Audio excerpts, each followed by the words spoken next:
Hi, this is Jack Agostino, head coach for the Amityville Tides, and you are watching Tide Basketball on the Amityville Broadcasting Network.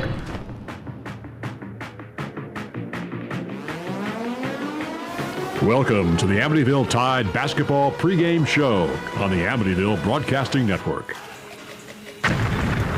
And a good evening and welcome to the Fred Williams Memorial Gymnasium as we get set to bring you our first coverage of Amityville Tide boys basketball for the 2025-2026 campaign. It has been an exciting season so far, and we will get you caught up on all of it.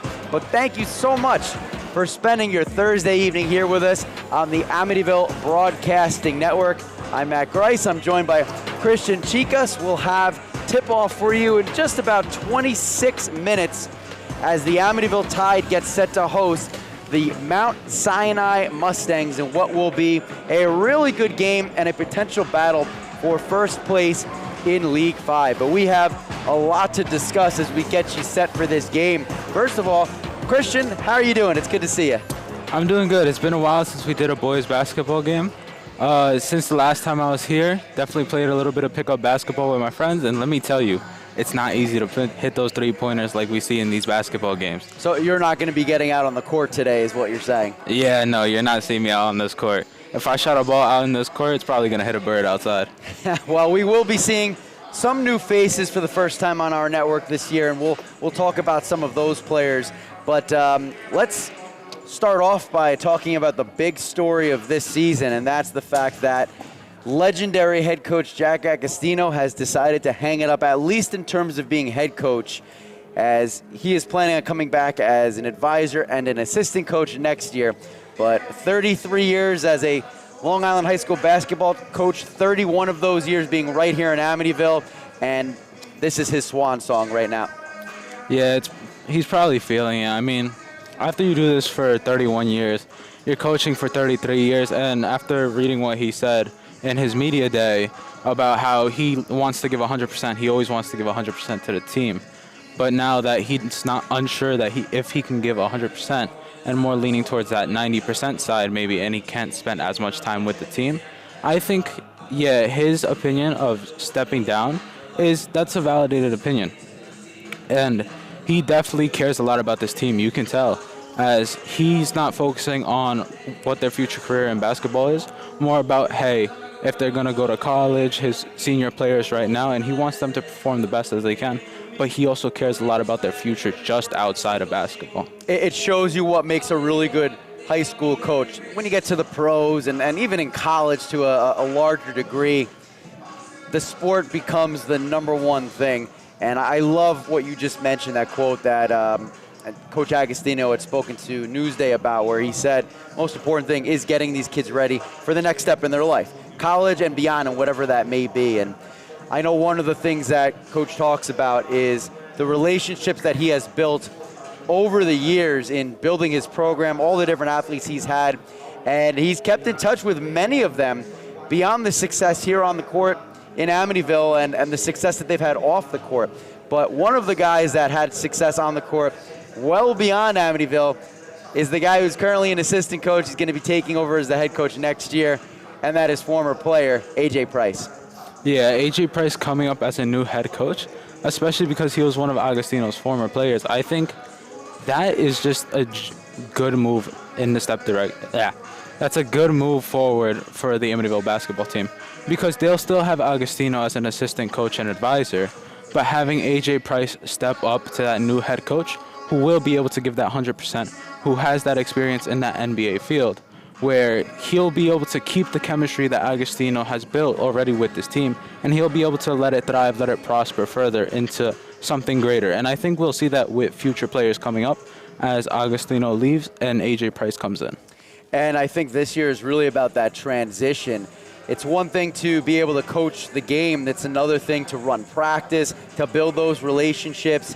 And A.J. Price has a ton of experience, and as you mentioned, a former NBA player. And if you make it to the league, you're one of the greatest players on the face of the earth. And to have that knowledge here is incredible. But if you speak with A.J. Price, even he will acknowledge the mentorship of Jack Agostino is just invaluable to what he can bring this year and what he hopes to bring to future years to this team.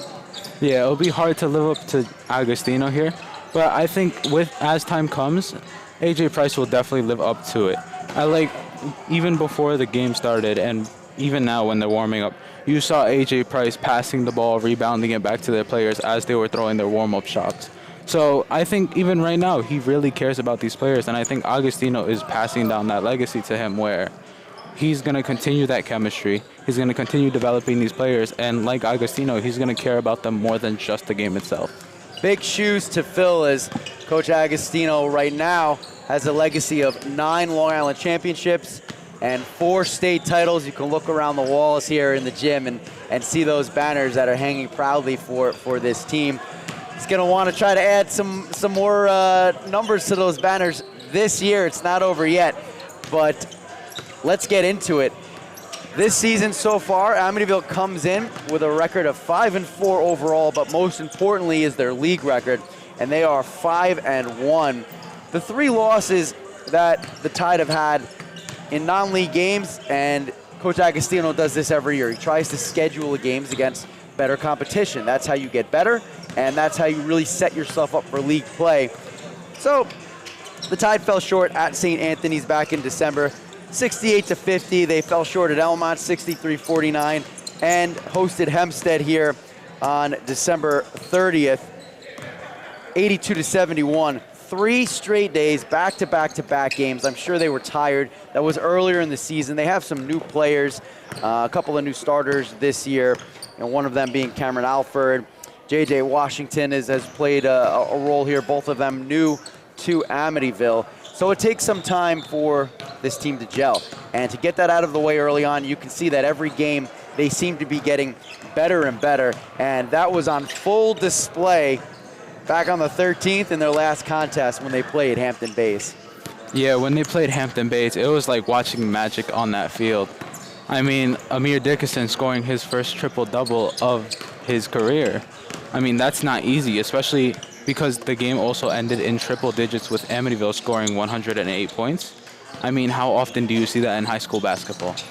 It is a feat that is very impressive, and for Amir Dickerson, who has certainly left a legacy here in Amityville, this being his senior year. Right now, he's one of the top scorers in Suffolk County. He's currently 4th in Suffolk County, averaging 22.3 points per game. But he had never had a triple-double before. So to cross that off his list is a really big deal for him. And he put up 30 points to go along with 14 rebounds and 11 assists. So he is Amityville's best player, and this team's going to go as far as he's able to take them. Yeah, I feel like Amir is he's like the glue of the team, where he thrives to be the best and he wants to be the best, and everyone around him feels that from him. So they also try to perform, they try to become better. One of the new players this year, Rasdal, number 12 on the Amityville Tide, I was watching him practice with Amir Dickinson, and it was like Amir was rubbing off on him, where Amir would shoot the ball and he would mimic his movements exactly. Amir was passing on that guidance to him, and hopefully we'll see a lot from him today, this game. And that's another intangible that doesn't show up in the box score. It's a great point. The leadership that Amir Dickerson brings. And he's not the only one. There are some veterans on this team. Wesley Flythe, who can be deadly from beyond the arc. We've seen what he's capable of. He can take over a game. You have the junior point guard, Alan Dotson-Isabel. He had a huge game against Sayville a few weeks ago, and he's capable of going off, especially from beyond the arc as well. Alan Dotson-Isabel has been averaging 12.1 points per game and had 5 3-pointers in that last game against Hampton Bays. Amityville won that game on the road 108-34. The team entering triple digits, which is a very, very impressive feat. You don't see that very often, and what it did was not only was it an opportunity to kind of pad stats for some of the starters, which is going to happen. That's not something you're trying to do to rub it in, but in a game like that where there's such a discrepancy, you're going to pad your stats a little bit. But the important piece that happened in this game is that the bench got to get some experience, and their bench is very, very young. So to be able to get everybody out on the court and have an opportunity to play and contribute was really important. So it's a blowout win, even though the game was over really after the first quarter. Amityville put up 39 points in the first quarter, 39-10 after one quarter. Getting that experience for the bench will help this team, I think, go on a deeper run. Yeah, and that experience is what really drives this team. I mean, you look at your benched players, and most audience members are going to think, oh, they're on the bench because they're not that good, or they just don't perform as well as the starters. But when you look at Agostino's team, he's trying to involve every single player in the game. And we saw this with the Hampton Bays game, where each player at least scored 2 points. With stats like that and definitely getting those bench players involved, not only does it keep your other opponents on their toes because they're worried about your starters, but it's kind of like having a secret weapon in the back, where you have these people on the bench where they don't think much of them until they hit that court and they start performing. I think this is why they're such a deadly team, and they've gone 5-1 in league play. Yeah, and they've won 3 out of their last 4 games. So again, they seem to be getting better every single contest. It's impressive. When I can't, we don't have these stats, but I cannot remember the last time every active player for a game contributed with points on the court. And one of the people I want to highlight, Alan Dotson-Isabel's younger brother, freshman Adam Dotson-Isabel. Clearly it runs in the family. You know, he hasn't gotten that many minutes this year, but he was able to score 13 points off the bench and had 3 3-pointers. So, you know, I don't expect to see too much of him today, depending on how this game goes. But certainly a game like that for him, as well as some of the other guys that saw some action, has to build confidence.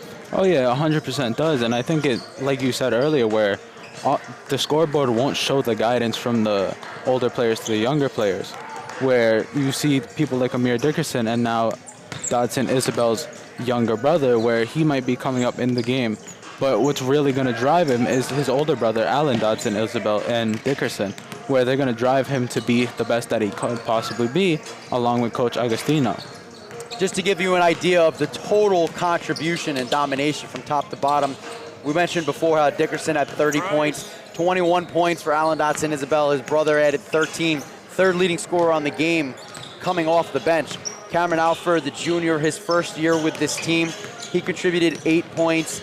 Wesley Flythe, 7 points. Isaiah Nixon, who's a veteran on this team, he was able to add 7. Ryan Victor, a young player, another freshman guard, he was able to get 7 points up on the board for the Tide team. And then Rasdell, you mentioned him before, he's contributing, he's working hard to improve his game. 6 points. J.D. Washington, center, big man, gives them some depth up front, gives them some height and some muscle down low in the paint. He added 5 points of his own.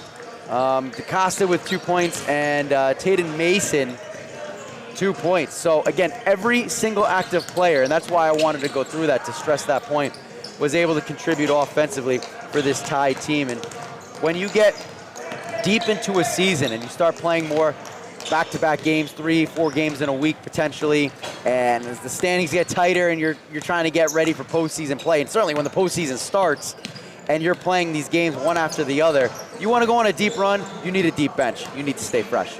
Yeah, obviously you need to stay fresh. And I think Agostino is pushing more towards that. He wants all his players to be good. Even though Amir Dickerson might be the 4th top scorer in Suffolk County, that doesn't matter to him. To him, it matters just bring all his players up, not just Amir Dickerson. And we obviously saw that in this game where he played every single player, urging them to get those points in. And even with his younger players, like, as you said, Adam Dotson-Isabel, who is Alan's younger brother, I think these players will, in the future, become the best players on Agostino's team, as AJ Price will take over.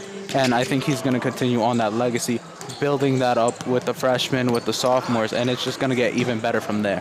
One of the things that we're used to seeing with Agostino teams is the conditioning is always top-notch. And, you know, during the games, you don't see a lot of lollygagging up and down the court. A lot of fast break points, running back and forth, and that comes from practice. If you watch their practice, and we were able to see some of the practice before the girls' game yesterday, they work hard. They work really, really hard. That's the expectation in practice, and that's what's expected to be seen out here. That was on full display against Hampton Bays in that 108-34 victory back on the 13th.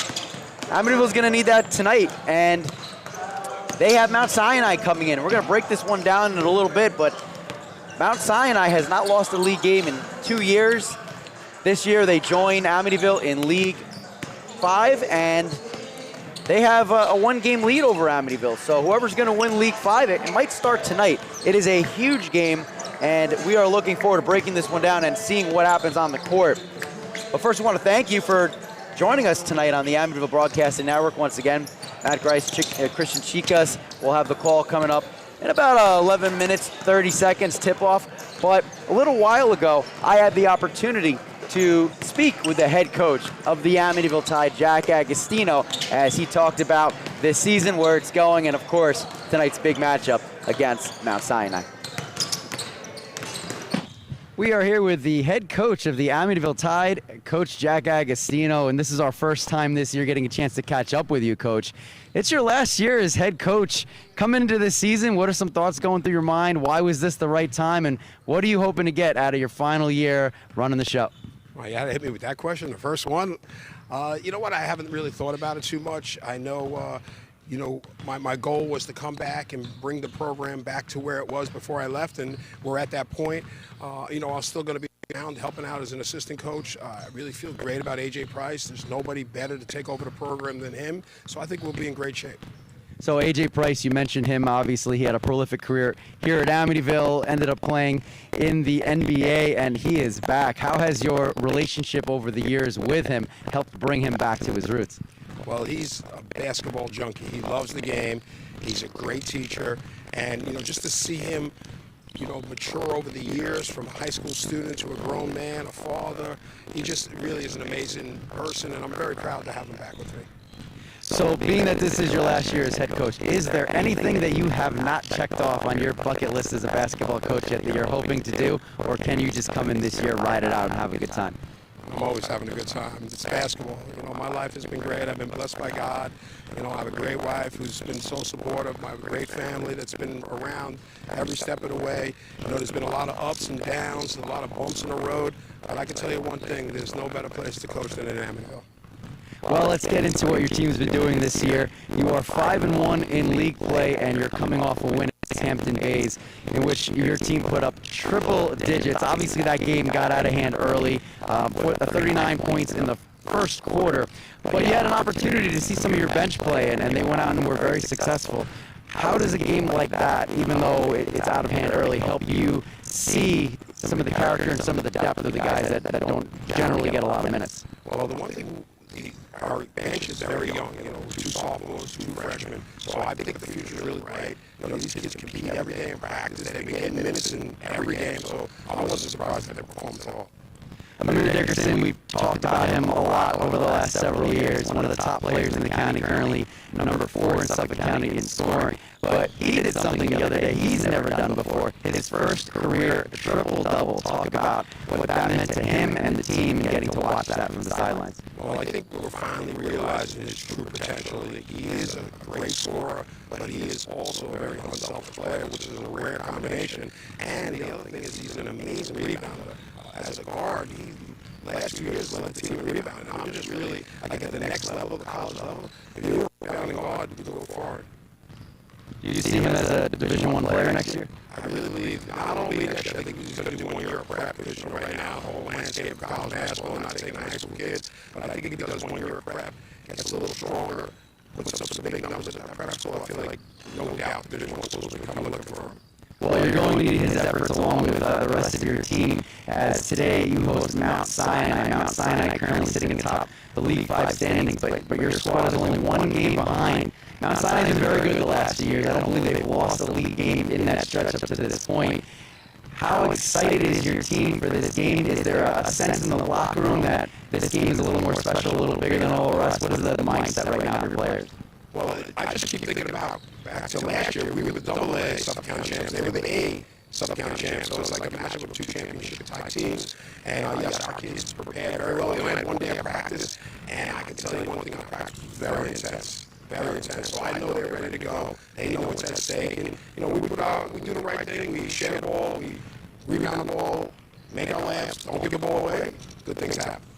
So you played them last year, lost, but a close game. They have several players coming back. They lost a few to graduation, as did you.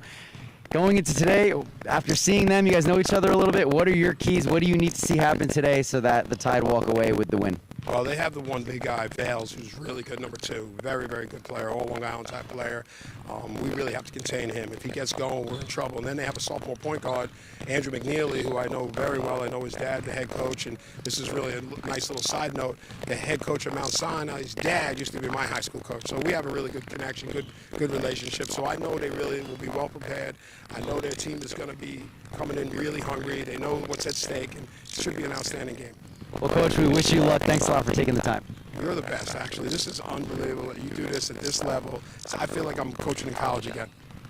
Thanks a lot, Coach. All right, thanks, Coach Agostino, and we'll talk more about what he had to say, but we have a little treat for us right now as a couple of Amityville Broadcasting Network veterans have come back to pay us a visit. The Kruder twins, Aaron and Sean, it's great to see you guys. First off, how's school going for both of you? It's great. I'm heading up to Binghamton in 2 days. I'm very excited. Yeah, it's good. It's good. How much do you guys miss the action? Tonight's big game, Amityville basketball versus Mount Sinai, and you used to be the one sitting here doing what we do. How many memories is this bringing back for you guys? It's a lot. I did this for 3 years, and I reached the level of play-by-play by junior year, and I really missed that. It was a lot of fun, and it was a lot of, it's nice to see the action, getting into it, and I missed that a lot. And Sean, this was kind of a surprise thing in your senior year, but it grew on you. Yeah, even though I only did it for 1 year, it was still amazing. It was awesome. It was one of the best memories of high school because I'm a big sports fan, and I got to play by play a lot faster than Aaron did. So it was great just to get on the. Do something I thought I never got the opportunity to do. It was great. I had to get that dig in there, right? Yeah. Yeah, of course. Have you guys been following Amityville boys basketball at all? Yeah, a little bit. I know this is they only had their first home game recently. I know this is the first game you guys are doing, so and obviously following Amir Dickerson, and he's a great player.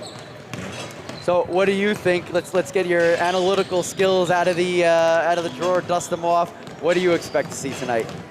I expect to see, a lot of action playing, especially from Amir Dickerson. He was really great last year, and I'm really glad to see that he's doing good this year. And there's a lot of newcomer players as well that I don't really know that well, but I see that they're making a splash here at the Tide. So. And how about you? Yeah, pretty much the same thing. I know Amir Dickerson, best player on the island. They're going to look for him a lot. I know Wesley Flight. He's one of probably Amir Dickerson's best man on the team, and I know there's a lot of newcomers and people I don't know that are on the team. Then I know they're doing great. Sagastino's last year, so I've heard. So let's hope they. I know this is a good game for them. Mount Sinai's undefeated, so let's hope they can go out on the court, give it a good battle, hopefully come out on top. And as for the rest of the season, just go as far as you can for Agostino's last year. Guys, it was great seeing you. Best of luck. Don't be a stranger. Come on back anytime. Of course. Thank you so much. You got it. Thank you so much. Those are the Kruder twins here on the Amityville Broadcasting Network making an alumni appearance, and it was great to see them. We missed them and their contribution, but we have our current members, as I am with Christian Chicas here on the pregame show, about 3.5 minutes away from tip-off tonight, and it is time to get down to business, Christian, as the Amityville Tide gets set to take on the Mount Sinai Mustangs. Amityville comes in 5-4 overall, 5-1 in League 5 play. Meanwhile, the Mustangs 9-2, and they are 5-0 in league play. So this is the team that the Tide are currently chasing, and they are very good. 4 wins in a row coming into tonight's game for the Mustangs. Yeah, Mount Sinai is definitely one of the best teams right now, holding that top position as they were the last Class A champions. And really, me personally, I think this game is going to come down to who can stop who's best player.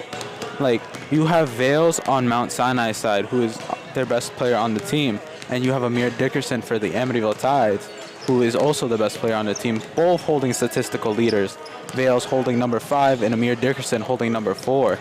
I really think this is going to come down to whose defense can adapt to which best player faster. So Mount Sinai has not lost a league game in 2 years. Amityville's trying to change that tonight. Last year, when these two teams met, they were not in the same league, but Amityville would fall short at home in a game that we covered right here on the Amityville Broadcasting Network, 69-63. And Amir Dickerson, you mentioned best players have to be the best in the biggest games. He went off for 34 points last year against Mount Sinai.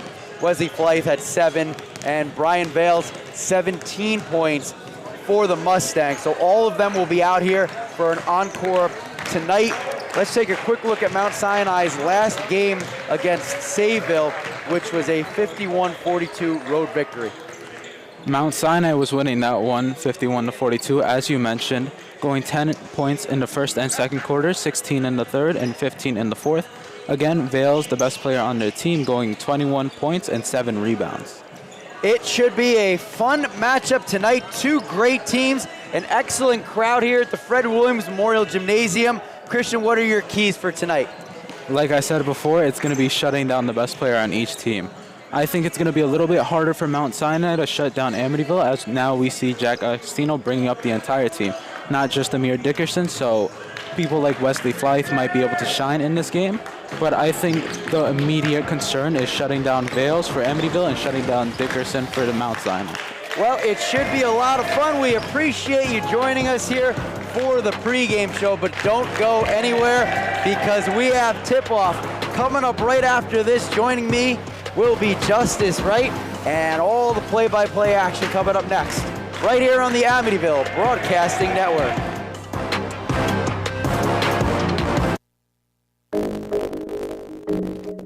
When it comes to vaping, the truth can get clouded. So let's make it clear. Vaping is not safe for kids, teens, or young adults. It's just not. Because vaping can put microscopic particles into your lungs. And dangerous things like metals and volatile organic compounds into your body. And nicotine, the same highly addictive substance found in regular cigarettes. Nicotine can harm a person's brain development through their mid-20s, affecting learning, memory, attention, and impulse control, and priming the brain for other addictions. Vaping products also come in kid-friendly flavors that can make them appealing to youth. And many kids also use other drugs, like marijuana, in vaping devices. With appealing flavors, high nicotine levels, and lots of promotion on social media, many kids think vaping is harmless, but it's not. So talk to your kids about the risks of vaping, because when you talk, they hear you.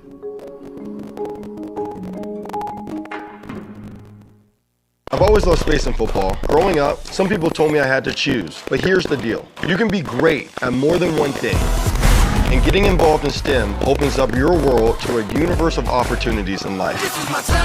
Get inspired and get involved today. There are STEM programs and science centers available in your community, so be sure to check out spaceforall.us to learn more and get started. Find your place in space. Space for All. Hi, this is Cameron Alford, shooting guard for the Amityville Tide, and you're watching Tide Basketball on the Amityville Tide Broadcasting Network. The wait is over. It's time for the opening tip. Amityville Tide Basketball starts now on the Amityville Broadcasting Network. And a good evening and welcome back to the Fred Williams Memorial Gymnasium as we are just moments away from tip-off between the Amityville Tide and the Mount Sinai Mustangs. It should be a great contest. Amityville enters 5-4 overall, but most importantly, 5-1 in league play, where the Mustangs are 9-2 and 5-0 in League 5. Winner tonight will be in first place, and this will be a tough matchup, but a good one between the Tide and Mustangs. Matt Grice and Justice right here on the Amityville Broadcasting Network, and we're gonna get right into it. Tell us who's gonna be starting tonight for the Mustangs. So for the Mustangs, it'll be number 1, Andrew McNeely. Number 2, Brian Vales. Number 4, Dante Gervino. Number 12, Alex Campanelli. And it'll be number 32, Hunter Seeley. Brian Vales is definitely the best player for the Mustangs. He was here last year. We covered that game, and he went off for 15 against the Amityville Tide. He's the guy that Amityville is going to have to focus on trying to shut down if they are going to come away with a victory today. And the Tide, they're going to be sending out a very formidable starting lineup as well. For the Tide, it's going to be number 0, Alan Dotson Isabel. Number 1, Wesley Flythe. Number 4, Cameron Alford. number 24, Jeremiah Rasdall, and finally the star player, number 12, Jeremiah Rasdall, and number 24, Amir Dickerson. And Amir Dickerson is the counterpunch to Brian Vales, as he is currently number 4 in Suffolk County in scoring points per game. And Brian Vales, he is number 5. So 2 great players, 2 great teams. And we mentioned before, the Mustangs have not lost a league game in 2 years. Last year they were not in Amityville's league, but they were the Suffolk County Class A champions, and this should be a great game. It really should. We are so happy to be covering this game, as it is our first for the season on the Amityville Broadcasting Network. And at this point in time, we're going to go to the anthem.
And it is time to get this one all set. Again, thanks for spending your Thursday evening here with us on the Amityville Broadcasting Network. Both teams return to their respective huddles. Amityville coached by Jack Agostino, assistant coach AJ Price. For the Mustangs, their head coach Ryan McNeely, and their assistant coach is Tim Barbusia. We are just about set to get underway. Crowd is still filing in. A really nice crowd here in Amityville. Both schools are here, obviously. After our game, you have the JV teams in the stands rooting on their teams as well. They'll be playing when this one's done. But we are all set to go. And for Amityville, it'll be Dotson, Isabel, Flythe, Alford, Rasdell, and Dickerson. And for the Mustangs, McNeely, Vales, Gervino, Campanelli, and Sealy. We're all set for the opening tip. Vales is jumping against Dickerson. That's the matchup to watch as Vales wins the opening tip. And we are underway as the Mustangs, wearing their black jerseys with red and white. We get a whistle and a backcourt violation. Quick turnover. McNeely crossed the timeline and stepped back, so Amityville gets possession. Costly turnover there by the Mustangs. Just early in the game, they want to build a momentum from early, so a turnover like that is not going to help them. Dickerson handles the ball for the Tide. He's guarded by Campanelli. Gets it down low to Dotson Isabel, up with the layup and good, and the Tide on top 2-0, 20 seconds into the contest. Great work there by Dotson Isabel to get the easy bucket in the paint. Good pressure in the backcourt. Mustangs able to break the press. Campanelli drives, kicks it near corner baseline. Three-pointer by Sealy doesn't go. Ball goes out of bounds, and it will be Tide basketball. So a missed shot there by Sealy, and it does go out of bounds. So since it's Tide's ball, they are up by 2 already, and they're looking like they're going to be off to a great start. Sinai's going to have to try to find a way to slow them down. Dotson Isabel has it right wing. In between the circles, it's Flythe. Flythe drives right, hands it off to Dickerson, and we're going to get a travel called on Dickerson. So a couple of early turnovers for both teams. This is going to have a bit of a playoff feel atmosphere, and Agostino talked about it during the coaches show. Tide's excited about this game. They are, and it's a big game considering the Mustangs' record, and it's a game that they need to play their best in. Jaravino crosses midcourt in front of the Tide bench. He's double teamed, gets it down low to Vales. Vales driving, triple teamed, up with the shot with the left-hand air ball. Campanelli brings it down, low left block, that doesn't go, and the rebound is pulled down by Alford. Alford taking it himself, kicks it ahead to Rasdale, baseline, and we get a whistle, and it looks like Rasdale stepped on the baseline. And nope, they're gonna say, they're actually gonna call a foul, so it looks like Amityville will retain possession. Fresh shot clock, 6:52 remaining in quarter number 1.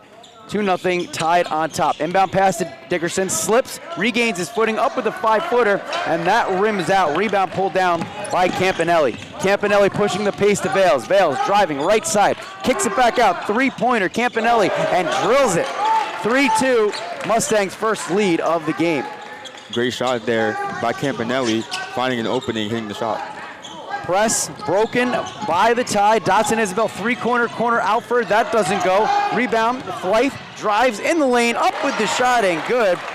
And Amityville back on top, 4-3, 6:18 to go, quarter 1. And great pressure in the backcourt. And the ball goes out of bounds, and it will be Tide basketball. So great work there by Flythe, the senior guard for the Tide, getting to the paint, going up with the right strong, and finishing through contact. And great job by Amityville forcing the turnover. Dotson Isabel has it, top of the key, dribbles with the left hand, finds Dickerson, three-pointer near baseline, doesn't go, and Vales brings it up the court, forces it to Sealy, almost loses the handle, kicks it far court, three-pointer Campanelli, that doesn't go, tipped into the corner, attempted save for Jeremiah Rasdale, but it's out of bounds. Good effort, but possession will stick with the Mustangs. So Amityville playing very, very confident out the gate, and if they keep this up, I could see them getting an early lead here. Campanelli gets it into Vales. Vales spins in the paint, left hand shot won't go. Rebound fought for, and out of bounds, and the Stripes give it to the Tide. So great job there by Amityville again with the defense. They've been shutting down Vales so far. As we know, he is one of the best players for Mount Sinai. Full court press, Rasdale has it, bottom of the circle, kicks it, far corner, three-pointer, and it is drained by Cameron Alford. And it is now 7-3 Amityville, 5:50 to go. Other end, it's Sealy. Sealy kicks it far side, McNeely. McNeely drives baseline, near baseline now. Campanelli in the lane up with the left hand, and good. So the Mustangs answer right back. Campanelli with 5 points on the day. It's 7-5, 5:41 to go, and there's a turnover in the backcourt. Jaravino has it into the corner, three-pointer McNeely, wide open off the far rim. Doesn't go, but we get a whistle and a foul. So again, very aggressive play from both teams so far, looking to get shots from the arc up. A lot of threes being shot, and we're gonna see if that's gonna continue throughout this game. So 3 free throws on the way for Andrew McNeely. McNeely, the sophomore, and he hits the first free throw. His father is the head coach, Ryan McNeely, as the first one falls. 7-6, Amityville on top by 1. 5:35 remaining in the first quarter. Second free throw falls, and McNeely will be awarded one more. McNeely has had a very good season, averaging 14.1 points per game for the Mustangs. McNeely, a solid shooter for the Mustangs as he misses the third. Southpaw can't convert on the last one, but that rebound is fought for and pulled down by Vales. Now it's loose. Dickerson trying to get it. It's McNeely diving on top of it, and we're going to get a travel, but I'm not sure who it's on, and now they're going to say a travel on Andrew McNeely. So good effort from both Dickerson and McNeely, but it will be Amityville ball as we are all notched up at 7, 5:28 to go, opening quarter. Great hustle there by both teams, playing very aggressive and very confident early on. Dotson Isabel right in front of us, gets it over to Flythe. Flythe in between the circles, finds Dickerson in front of the Mustang bench. Back over to Alfred. Alfred dribbles once, gets it to Dotson Isabel, who hands it back to Dickerson. Dickerson moving from left to right. In the paint now, Flythe up from the free throw line, off the back rim, won't go, and the rebound pulled down by Campanelli. Just missed that shot there, but now it's a fast break for the Mustangs. McNeely double teamed in between the leg, dribble left wing. Now he'll slow things down. Good defense by Dotson Isabel. McNeely driving in the paint, up with the left hand from underneath. Doesn't go, loose ball. still loose, and it is pulled down by Sealy, but a travel will be called, and the Tide get the ball back. All knotted up at 7, just under 5 to play here in the first quarter. So a turnover there for the Mustangs, and they're bringing the pressure with the full-court press. Rasdell has it. Errant pass. It's intercepted by Campanelli in the paint down low, and we get a whistle. And I'm not sure if they called a foul or they said it went out of bounds, but they're going to award the ball to the Mustangs. Good effort by Sealy down below as we get an early substitution here. Entering the game, Isaiah Nixon, and grabbing a seat for the Tide would be Jeremiah Rasdell. Campanelli looking to inbound, finds Vales. Vales double teamed, kicked back out to Gervino. Drives in the paint, up with the shot, but they wave it off and they're going to call a travel on Gervino. And we've had a couple of travels here early on in this game. A lot of costly turnovers from both teams, but mainly the Mustangs. They're going to have to turn this around if they want to stay in this game. Tide break the press. Nixon, fresh off the bench, puts up a three-pointer, too strong, and the rebound pulled down by Sealy. He kicks it ahead to Vales. Vales has it tipped away by Dotson Isabel. Great defense getting back. Alford brings it back the other way. Now it's Flight up with the jumper. It's tipped, but it's pulled down by Dickerson. He hits the ground hard, and we get a foul on the floor, and that should send Dickerson to the free throw line as right away Flight comes out of the game, and Jeremiah Rasdell will re-enter this contest. They're going to say the foul occurred on the floor, so no shots for Dickerson. Amityville retains possession, all knotted up at 7, almost at the halfway point of quarter number 1. Alford has it in between the circles, gives it over to Dickerson. Dickerson calling the plays, looking for a screen, guarded by Vales. Crossover dribble, pulls back, three-pointer fadeaway, and it's drilled by Amir Dickerson. 10-7, 3:50 to go in the first quarter. Down the other way, spinning in the paint is Sealy. That doesn't go, but it is tipped in by Vales, and the Mustangs answer right back, 10-9. Driving the other way up with the floater, Nixon doesn't go, and we're pushing the tempo back the other direction as Sealy has it by the Tide bench, and now Gervino will slow things down in between the circles, guarded by Nixon.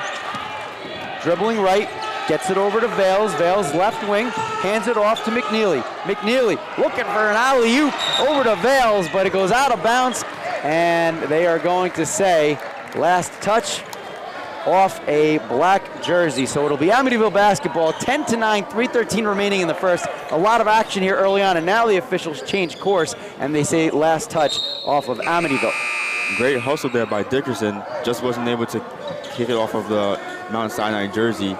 And now we get a substitution as Jeremiah Rasdell gets a breather. J.J. Washington will see his first action of the game. Dangerous pass, but Sealy able to handle it. Spins, shot doesn't go, and Dickerson pulls down the rebound, kicks it ahead to Dotson Isabel. Bounce pass left side, up with the shot. Alford, that doesn't go. Loose ball, and it's grabbed by the Mustangs. Vales has it, finds McNeely. McNeely wide open left wing three, and he drills it. McNeely has had a very good start to this game, and it is now 12-10, Mustangs out in front, 2:45 to go in the first quarter. Leave McNeely open, he's gonna punish you. He's one of those guys that you have to be constantly tight on the perimeter. Dickerson trying to get a screen, instead he's double teamed, goes right, fakes left, tries to force a pass, dangerous to Washington, down low, that doesn't go, and Sealy able to pull it down. On Sinai looking like they have a little bit of the momentum here. Vales taking it himself, now a three-pointer by Sealy, and he drills it. So, the Mustangs doing very well from beyond the arc early here as they now have a 5-point lead, their largest of the game. It's 15-10, 2:18 to go in quarter 1, and Coach Agostino wants to talk things over. Yeah, Amityville came out very strong there, but then started to kind of lose their flow and lose their momentum once Mount Sinai started to hit shots, and Amityville has come up empty from their side of the court in terms of offense, and they're going to have to change that up if they want to continue to be in this game and not go down big here in the first. So with the three-pointer by Sealy, there's now 3 3-pointers here in the first quarter, and currently an 8-0 run for the Mustangs if they've opened up their largest lead of the game very early, of course. But we mentioned before, a lot on the line for both of these teams. First place in the sights of the Tide. Right now the Mustangs have a 1-game lead and they don't lose league games. They just don't. So a tall task for Amityville, but I would say so far it's been an exciting game. It's been a well-balanced game, and both of these teams belong on the court together. Definitely, and we've seen a lot of leadership here so far by guys like Amir Dickerson stepping up and hitting shots when Amityville needs it most. But sharing the ball has been the key for the Mustangs so far. We have points from guys like Campanelli, points from McNeely, and we don't have anything from Valles yet, or we do have 2 points from Valles, but it's going to be interesting to see how he can continue to impact the game, being 5th in scoring for the county.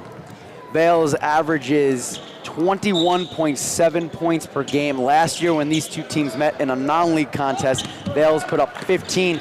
Dickerson went off for 34 points as Alfred has it in between the circles, kicks it to the far side. It's Dotson Isabel, drives, baseline, up with the shot from the left side, doesn't go, and Seeley pulls down the board. Gervino pushing the tempo, bottom of the circle, picks up his dribble, it's McNeely. 3-point attempt, thinks about it, instead kicks it back to McNeely. McNeely drives in the lane, now it's out to Gervino. Gervino dribbles with the right hand in the paint, up with the layup, and it doesn't go, but a foul is called, and that will send Gervino to the free throw line. So Nixon's called for that foul, and I mean, it's a pretty good foul. Stop the shot from going in, and now he's gonna have to shoot for it. They're gonna make him earn it. Gervino, the senior, a lot of experience here. He's looking to get on the scoreboard for the first time today, and he is able to do that. So a 9-0 run now for the Mustangs, and it's 16-10, 1:46 to go, first quarter. Alfred will take a breather.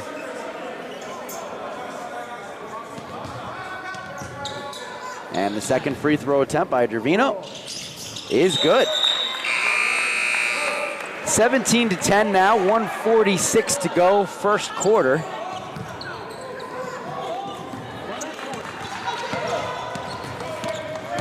And Dotson Isabel brings the ball up the court.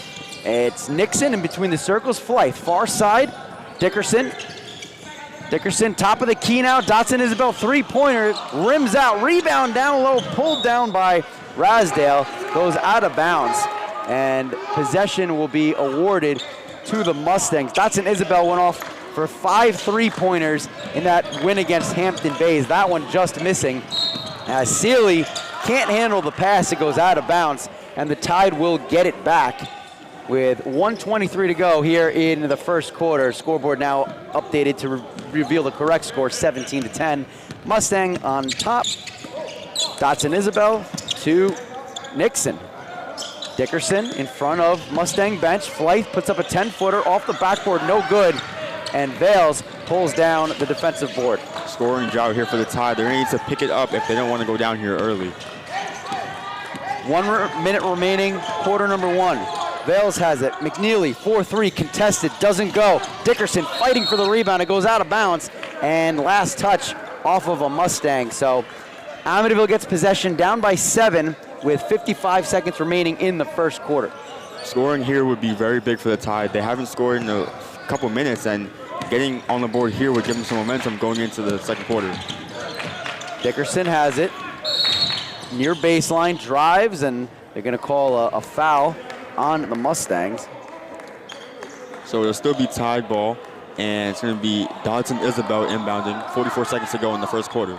Amityville trying to break a 10-0 run for the Mustangs as they have opened up their largest lead of the game. Dotson Isabel trying to inbound under his own basket. He finds Dickerson near baseline, drives in the paint, spins, puts up the shot with the left hand and hits. So that ends the 10-0 run.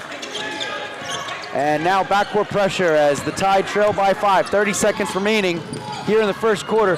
Down low to Vales, and he's able to get the bucket. 19-12, 23 seconds left in quarter number 1. Shot clock turned off as Dickerson will slow things down here for the Tide and look to get Amityville the last shot. Offense spread out.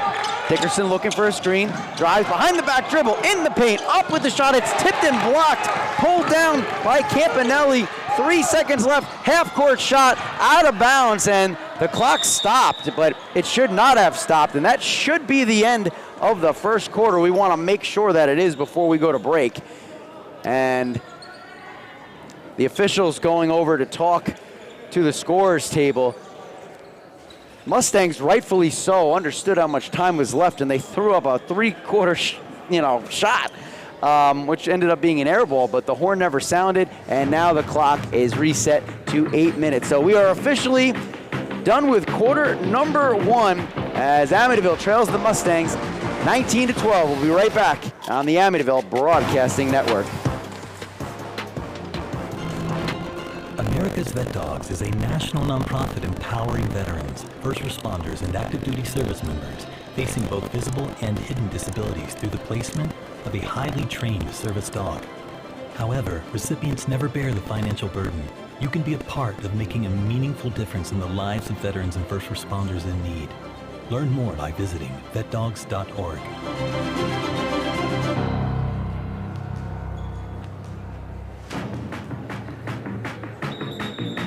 Hi, this is Alan Hahn from ESPN Radio and MSG Networks, and you're watching the Amityville Broadcasting Network. And welcome back to the Fred Williams Memorial Gymnasium as we get set for quarter number 2 between the Amityville Tide and the Mount Sinai Mustangs. Quarter number 1 belonged to the Mustangs as they opened up a 19-12 lead, and they will start with possession here in the second quarter. It's McNeely. McNeely spinning around in the paint, up with the left hand, doesn't go. Rebound, pulled down, and the shot is hit 21-12.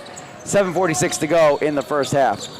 So that was Ethan Arita putting up the two-pointer off the rebound for the Mustangs. So seeing his first action of the day is here's a three-pointer by Rasdell, and Rasdell drains it from downtown. So a good answer for Amityville. It's 21-15, opening minute of the second quarter. McNeely getting pressured in the backcourt by Flight. McNeely crosses the timeline, double team, picks up his dribble, gets it over to to Bruder, who just entered the game. Three-pointer McNeely does not go. Off the side of the backboard. Rebound pulled down by Dickerson. Far court, it's Nixon, and Dickerson will slow things down in front of the Mustang bench. Dickerson, top of the key, gets it over to Rasdell, back to Dickerson in between the circles. Dickerson guarded by Vales, drives in the lane, scoops it up, doesn't go as Dickerson hits the deck hard. Coming down the court, it's Campanelli. Three-pointer now by Arita, that doesn't go. Rebound pulled down by Rasdell. Here come the Tide, pushing the tempo.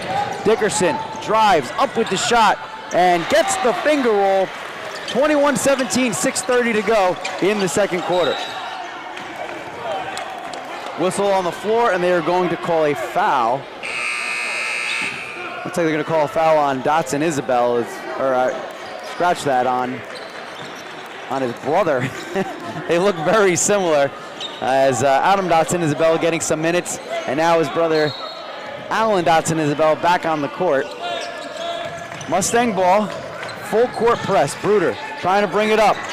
Errant pass, intercepted by Dickerson. Good pass, down low left side, it's Flight, and it's 21-19 as the Tide cut into this lead, 6:12 to go in the second quarter.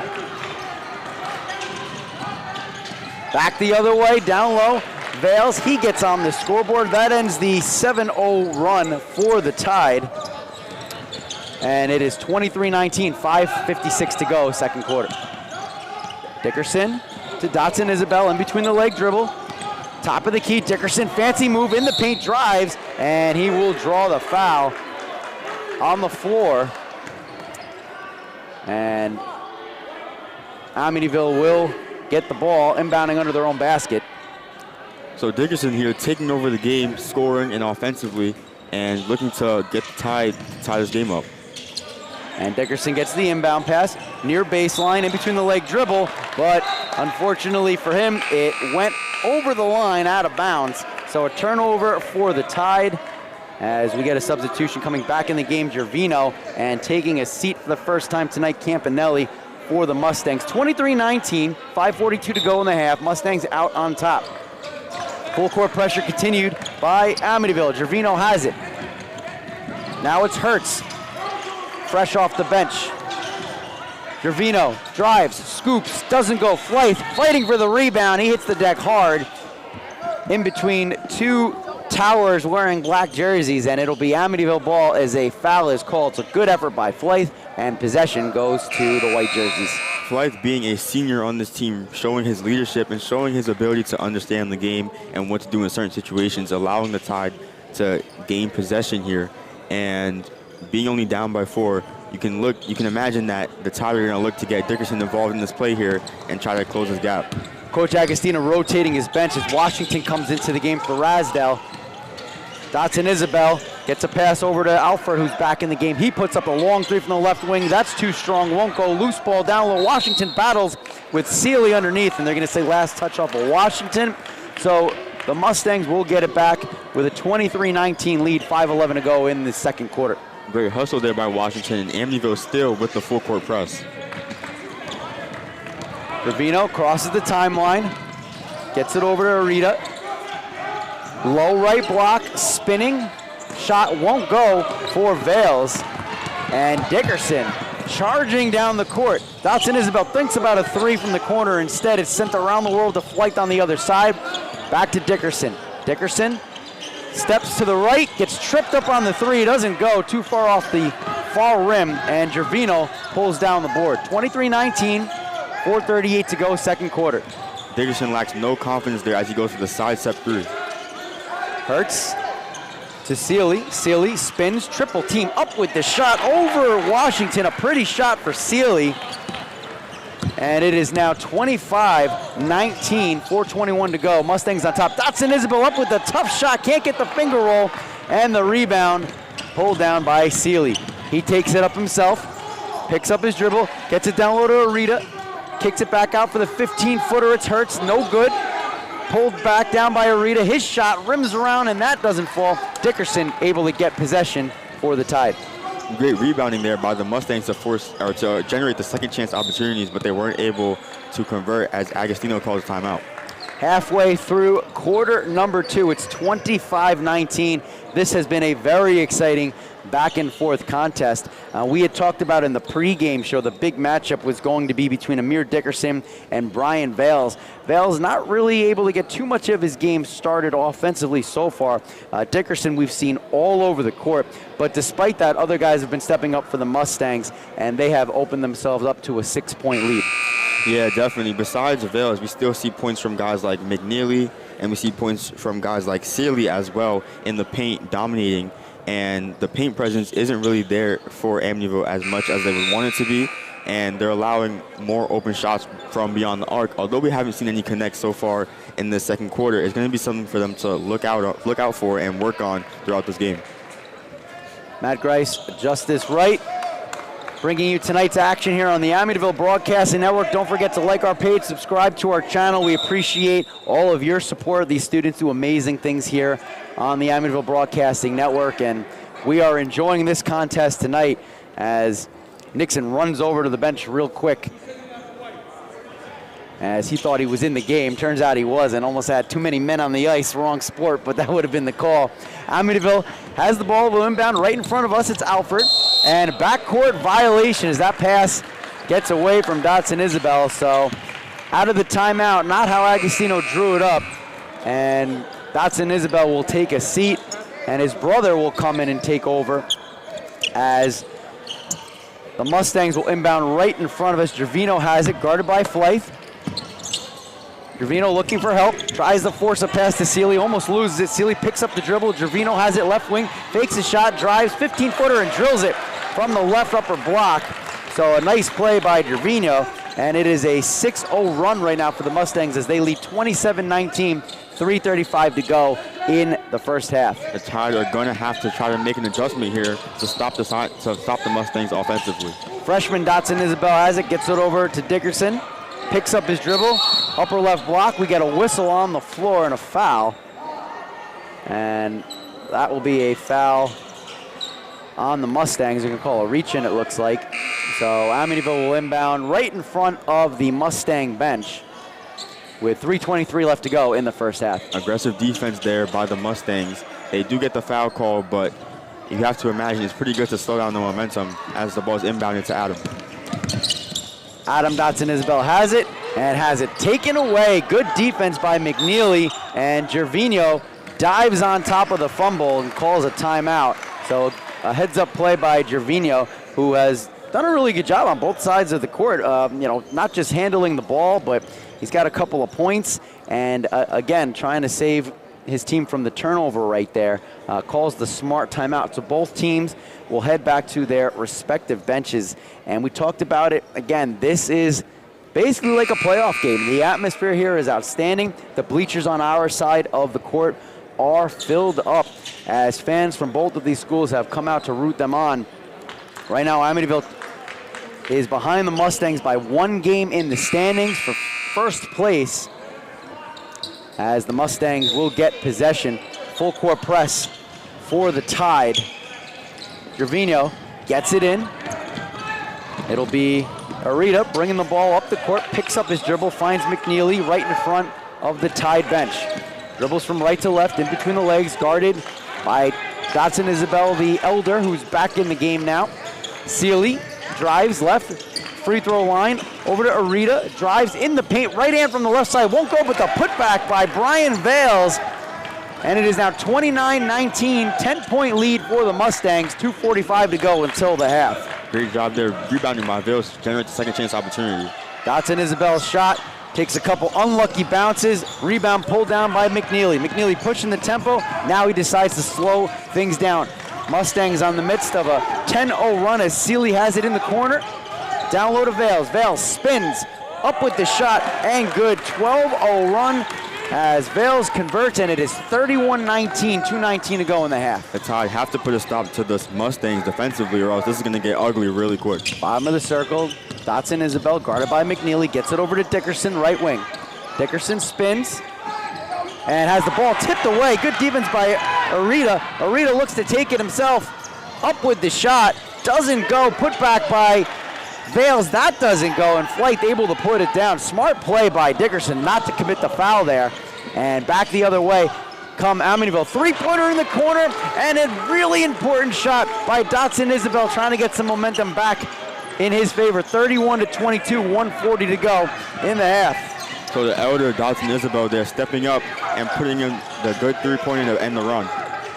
10-0 run finally comes to an end. McNeely has it, guarded by Dotson Isabel. Slips, hits the deck, looking for help. Finds it in Vales. Vales picks up his dribble over to Arita. Arita thinks about a shot. Good defense by the Tide. And down low, we're going to get, looks like they're going to call an up-down. So, or I guess they're going to call a jump ball. So it'll be possession favoring Amityville. I thought maybe they'd call the turnover on the up-down there, but good defense by the Tide. And they have some work to do with 1:18 remaining in the first half. They do, but with guys like Dotson Isabel and Dickerson, you can expect some big shots coming up. Dotson Isabel guarded by McNeely. Top of the key, kicks it over to Flythe. Flythe three-pointer, left wing, and he drains it. Wesley Flythe from downtown. And it is now 31-25, under a minute to go in quarter number 2. McNeely pressured by Dotson Isabel. Gets a screen and runs into Flythe. Flythe was looking for the charge, but they're going to call the foul on Flythe. Flythe not too happy about that one, but it will be Sealy inbounding to the left of us here on press row. Alford in his face. And Sealy down low, up with the shot, and it's smacked away, rejected. The crowd loves what they see. Out of bounds it goes. Great play. Possession will remain in the favor of the Mustangs, but that one got the crowd excited. Great defense there by Rasdall to knock it out of bounds. Flythe takes a seat. Nixon back in the game, inbound, down low. Scheifel has it, he's in the game for the first time. Now it's McNeely. McNeely spins, drives, hands it off to Vales. In the paint, McNeely right side forces a shot off the front rim, doesn't go. Loose ball, Vales dives on top, and they're gonna say it's out of bounds. Tide basketball, 31-25, 31.6 seconds left in quarter 2, and the shot clock is turned off. Let's see how Amityville wants to play it here. Do they look for the last shot, or do they try to get a couple of possessions before the half? It's Dotson Isabel, sends it across court to Dickerson, and Dickerson is taking his time. 15 seconds to go until the half.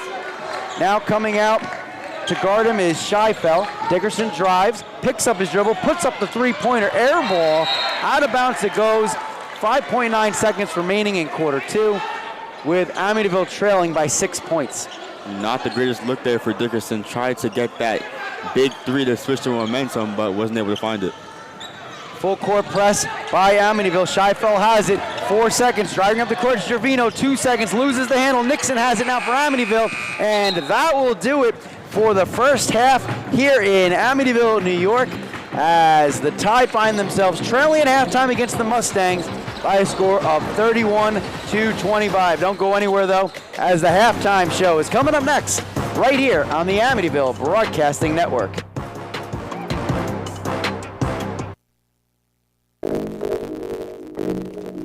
When it comes to vaping, the truth can get clouded. So let's make it clear.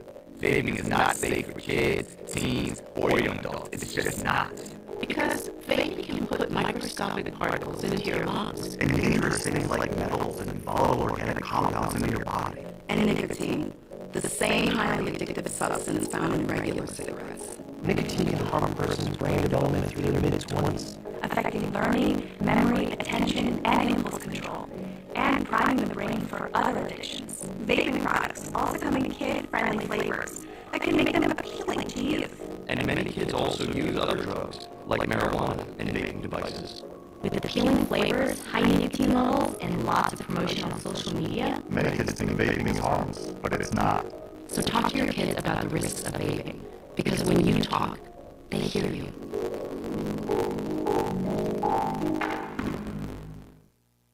I've always loved facing football. Growing up, some people told me I had to choose, but here's the deal. You can be great at more than one thing, and getting involved in STEM opens up your world to a universe of opportunities in life. Get inspired and get involved today. There are STEM programs and science centers available in your community, so be sure to check out spaceforall.us to learn more and get started. Find your place in space.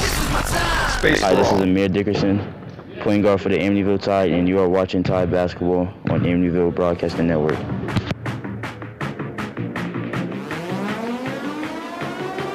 It's the Tide Basketball Halftime Show on the Amityville Broadcasting Network. And welcome back to the Amityville Broadcasting Network. It's Justice Wright, Christian Chicas, and we're going to be covering the game so far. It's a matchup between the Amityville Tide and the Mount Sinai Mustangs. 31-25 here after the first half, and it's been a very intense game. And Chicas, what can you tell us about the scoring so far? I can tell you so far that Amir Dickerson is playing an amazing game. He's definitely going up there shooting those threes, as we've seen. We've seen him shoot 2 threes so far, and we've seen him hit a couple of layups. But I think this game is ending up a lot different than I first expected. Yeah, I have to agree. I mean, coming out the gate, the momentum seemed like it was with the Tide, but then slowly but surely, the Mustangs built their lead up. They went on multiple runs, such as a 10-0 run, but it was quickly responded by the Tide. Yeah, the Tides definitely tried to respond to the 10-0 run in the first quarter. That first quarter ended in 12-19 for the Mount Sinai Mustangs, which is not something you want to see ideally for the Amityville Tides, but it's not too bad, a 7-0 loss. Yeah, so like you said, Dickerson has been doing a great job leading this team so far. He's been shooting great shots. A couple shots weren't able to fall, but he's still been overall really great defensively and offensively. We've seen blocks from guys like Randall, steals from guys like Dotson Isabel, and overall the momentum has been really nice for the Tide. And going into the second quarter, the Tide actually went on a 7-0 run led by Dickerson and Flight. So a lot of open threes for both teams, some falling, some not. But it's really interesting to see how the teams are going to progress throughout this game. And going into this second half, what do you think is the key for the Tide? I think the key for the Tide in the second half is rebounds. Rebounds. We've seen for that first quarter and that second quarter, they're struggling to get rebounds against Vales on the Mount Sinai Mustangs. And those rebounds are costing them a lot of points. I mean, Mount Sinai went on a 10-0 run in that second quarter because they were getting so many rebounds. They were able to take shots from the three-pointer line and not have to worry about it as much because they knew Vales would rebound for them. as we spoke about earlier in the pregame show, Vales is one of the Newsday top 100 ranked players, and he's averaging 21.7 points per game. He's 5th in the county, right behind Amir Dickerson of the Tide.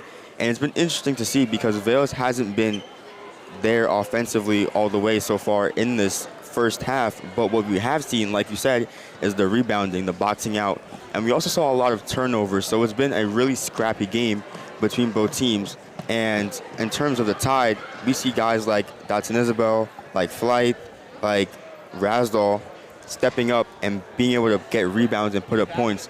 But I agree. I think rebounding is going to have to be the key for the Tide in the second half if they want to keep this game close. Only being down by 6, it's not a lot. It's easy to come back.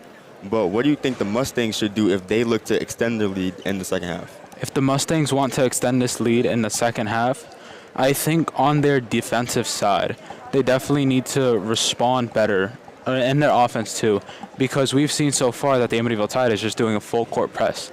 We've seen them put immense pressure on the other side of the court, even when Mount Sinai is trying to come back. So I think their response to that full court press is going to be what makes or breaks their game, and is going to be what ultimately leads to if the Amityville Tide can come back. I agree. And looking more deeper into that second quarter, we saw a 10-0 run by the Mustangs, and it was mainly led by Vales. And Vales, like you said, has been dominating offensively so far in terms of rebounds. But it's interesting also to look at the rest of the team for the Mount Sinai Mustangs. McNeely has been putting up points, Gervino, Campanelli, and Mustangs are a team that like to shoot from behind the arc. They have a lot of bigs, but they also like to space the floor and create opportunities to open up free shots. And the Tide are a team that can also shoot the ball, but we saw a lot of driving there by Dotson Isabel, by Flight, and by other players. So with the size advantage being with the Mustangs, do you think the Tide should continue to drive, or do you think they should try to open up the three-point game some more? I think they should try to open up that three-point game a little bit more. I think that first and second quarter, that first half, was definitely a good time to experiment, seeing if you can drive into that paint, especially with the Mustangs' presence, having players like Vale immediately get rebounds. But being able to drive in that first half and seeing how you feel about that, they've been seeing that, hey, we can't win the rebounds as much, so I'm assuming they're going to go for those three-pointers, attempting to sink those in to bring back this lead that the Mustangs have. I have to agree, and like we spoke about earlier, the tempo of this game has been extremely fast-paced. It's going to be interesting to see coming out of halftime what adjustments are made, or is either team going to choose to slow down and try to play a slower game and get more consistent shots, or are both teams going to continue to be aggressive here on the court. And we saw a couple fouls, a couple travels, and it's been really interesting overall seeing the competitiveness. As we spoke about, this is a potential playoff matchup between two teams. Mount Sinai going undefeated last season, going all the way to the New York State Championship, and the Tide also making it very far into the playoffs. It's interesting to see how two teams can compete early in the season that are most likely going to meet each other later in the season. So what do you think this matchup means in terms of the grand scheme of things for later on in the season? In the grand scheme of things, later on in the season, I think for both teams, this is a good experience as they both play very differently, and they both have extremely good chemistry. So it's good exposure for both teams, having exposure to teams that play a lot differently, and also seeing how their chemistry matches up against it. Like we have the Mount Sinai playing a lot more into the paint, a lot more confidently than the Amityville Tides, who are trying to drive up into the paint instead. They're trying to challenge their opponent, even in spaces they're a little weaker than their opponent, because they want to test the waters. Yeah, I have to agree. And now we're almost ready for our second half here. So, chicas, finally, before we go, I want to ask you, what is your key word? What is your main theme for both teams here in the second half? My key word, my main theme for both teams here are going to be three-pointers. I want to see points shot beyond the arc, especially by the Amityville Tides, knowing that they have a lot less presence than Mount Sinai Mustangs within that paint, and I think that's going to be their key to victory if they are to win this game. I agree. Thank you so much for joining us for the halftime show on the Amityville Broadcasting Network.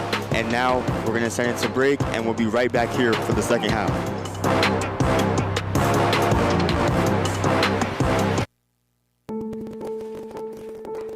We all make choices. When it comes to alcohol, kids make choices whether to drink or not. Bye, Dad. Bye-bye. Remember, I'm going to Alex's party tonight and sleeping over. Have fun. Hey, have a seat for a second. Remind me about that party again? And adults make choices whether to talk about it. That's true of parents and every other trusted adult in a kid's life. Kids want to know our expectations when it comes to alcohol and other drugs. They want guidance and honest answers to their questions. And it makes a difference when the message is consistent and part of everyday conversations. So talk with your kids and help lead them on a positive path. Because when you talk, they hear you. For more information about talking with your kids about underage use of alcohol and other drugs, visit underagedrinking.samhsa.gov. I've always loved space and football. Growing up, some people told me I had to choose. But here's the deal. You can be great at more than one thing. And getting involved in STEM opens up your world to a universe of opportunities in life. Get inspired and get involved today. There are STEM programs and science centers available in your community, so be sure to check out spaceforall.us to learn more and get started. Find your place in space. Space for All. Hi, this is Alan Dotson Isabel, and I'm the starting point guard for the Amityville Tide, and you are watching Tide Basketball on Amityville Broadcasting Network. And welcome back to the Fred Williams Memorial Gymnasium as we are all set for quarter number 3. Amityville trailing the Mustangs 31-25 in a game that is for first place in League 5. McNeely has the ball top of the key as the Mustangs get possession first. And it will be Campanelli down low to Vales. Here's a three-pointer. That doesn't go for Seeley, and the Tide have it. It's Flythe who pulls it down. So a quick shot from beyond the arc for the Mustangs. Wasn't able to find it, but we'll see if they continue to shoot those shots.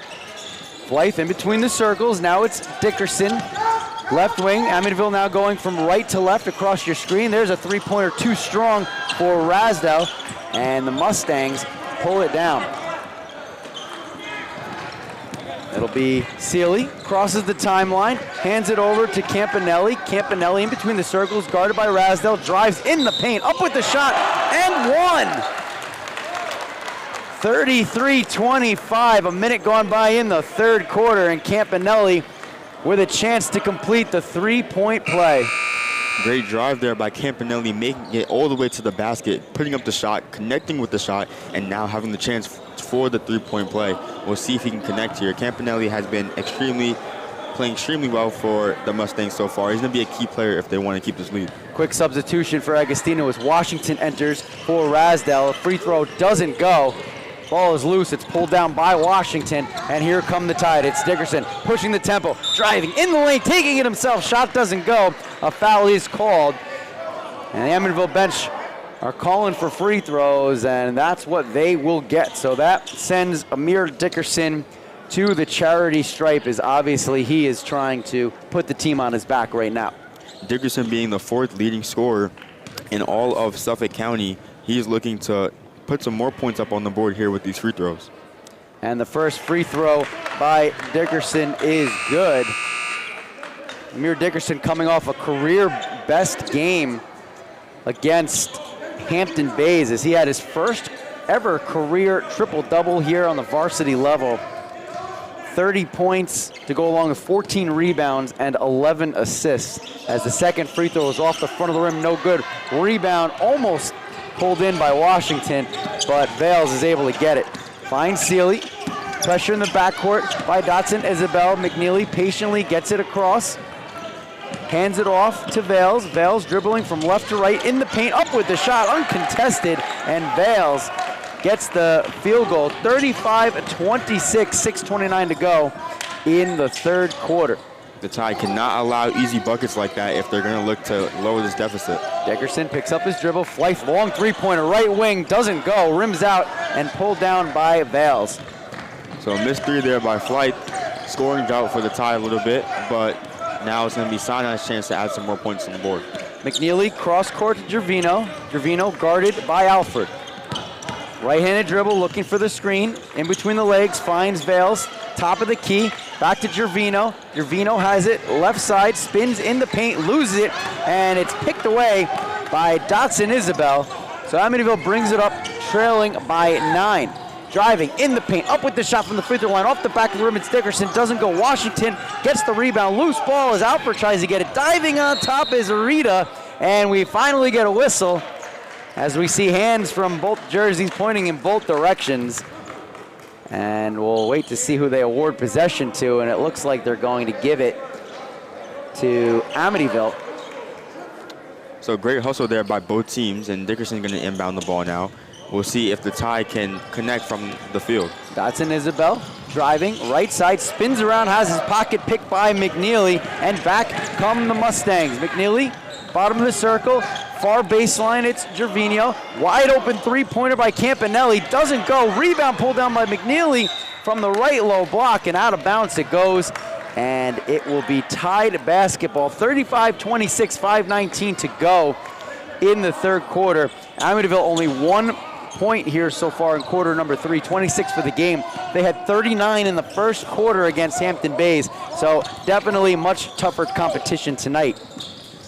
Dotson Isabel, bottom of the circle, finds Dickerson, right wing, spins, dribbles, looks for a screen, bumps into Vales. Vales guarding him.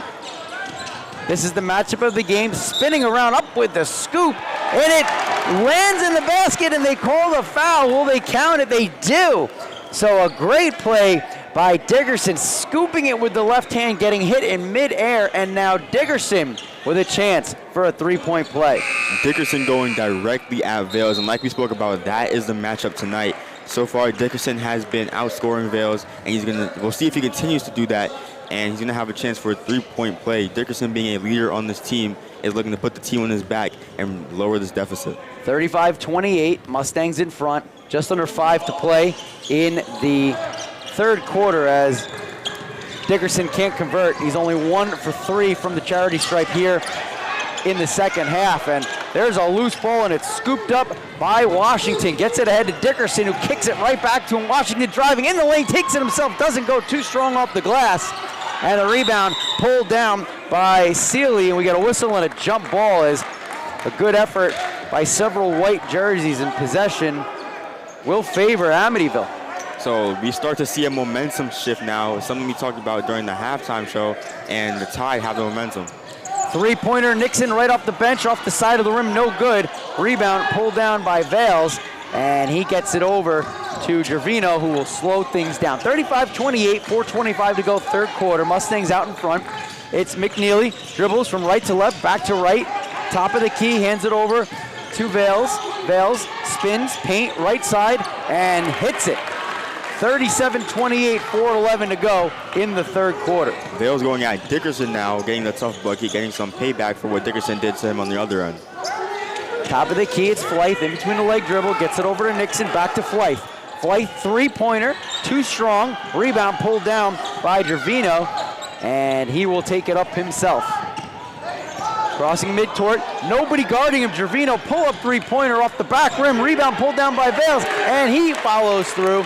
39-28, lead is back up to 11 for the Mustangs, 3:38 to go in the third quarter. It's one thing to give up an open three, and it's another thing to allow the offensive rebound after it. Vales is not going to miss out on that opportunity. Last 6 points by Brian Vales for the Mustangs as Amityville looks to respond. It's Flythe, kicks it around the world to Dotson Isabel. They play catch. Isabel three-pointer left wing and drills it. Dotson Isabel, his second three-pointer of the day, ending that 4-0 run. And it's 39-31, 3:13 to go in the third. Dotson Isabel is never afraid to fire up a shot like that. He plays with the most confidence. Gervino crosses midcourt, bottom of the circle, guarded by Flythe, looks for a screen, sends it over to Arita, back to the top of the key. It's McNeely. McNeely goes right, spins left, and they are going to blow it dead and give possession to Amityville as they trail by 8 points, under 3 to play here in the third quarter. So Amityville there, forcing the turnover, and they're only being down 8 in this third quarter, despite the deficit they had going into the quarter. And now it's going to be Dickerson bringing the ball up for the Tide, looking to make something happen and close this gap. Nixon in front of his own bench, bounce pass over to Flythe, sends it around the world. Dotson Isabel in between the circles, it's Flythe. Now it's the free throw line, Dickerson, shot too strong, gets his own rebound, looking for help, spins around over to Nixon, Flythe, and Dotson Isabel drives, baseline, kicks it out, top of the key. Flythe thinks about the three. Instead, it's Nixon, his shot, air ball, pulled in by Seeley, and here comes McNeely back the other way. Dotson Isabel on him. Arita has it, tries to force a pass down low to Vales, ill-advised as Dickerson brings it back the other way for Amityville, makes a move in the paint, lays it up and in. Great play by Amir Dickerson, 39-33, 2:10 to play in the third quarter. Great aggressive play there by Dickerson, driving and getting the easy shot to help close this gap. McNeely driving with the left hand, low left block, up with the shot, scooped off the backboard and good. So McNeely able to respond for the Mustangs, 41-33, under 2 to play in the third quarter. The Tide need to shut down the Mustangs defensively if they're going to want to stay in this game, and we're going to get a timeout called as both teams get a chance to regroup and go over their strategies. Assistant coach A.J. Price calling for the timeout there as the Tide huddle up, and looks like Price will be drawing up a play for Amityville. We talked in the pregame show about how this will be the last season for Coach Agostino as the head coach of the Tide after 31 years coaching this program, 33 overall Long Island basketball. But his plan is to hand the reins over to the assistant coach, A.J. Price, a former player of his, a former state champion, obviously a former NBA player. And during the game, Coach Agostino is trying to get A.J. Price to do as much of the coaching as possible as that transition is made. With Price's experience, you already know that when he steps in next year, he's going to be a great coach. He has a good connection with the players on and off the court. He's a mentor to them. So to see him step up even right now while he's still the assistant coach and draw up this play and talk to his players and get them involved and get them with enough energy to try to take the lead here in this third quarter is really impressive. And we'll see if coming out of this timeout, the Tide can kind of switch things up here and close this deficit. Coming out of the huddle will be Nixon, Rasdell, Dotson Isabel, Flythe, and of course Amir Dickerson. And on the other side, it's going to be Bruder who gets some time. McNeely will stay out there with Vales. Scheifels also on the court for the Mustangs as Dickerson has it, gets a screen from Flythe, kicks it back over to Flythe. Flythe a long two, and he drills it.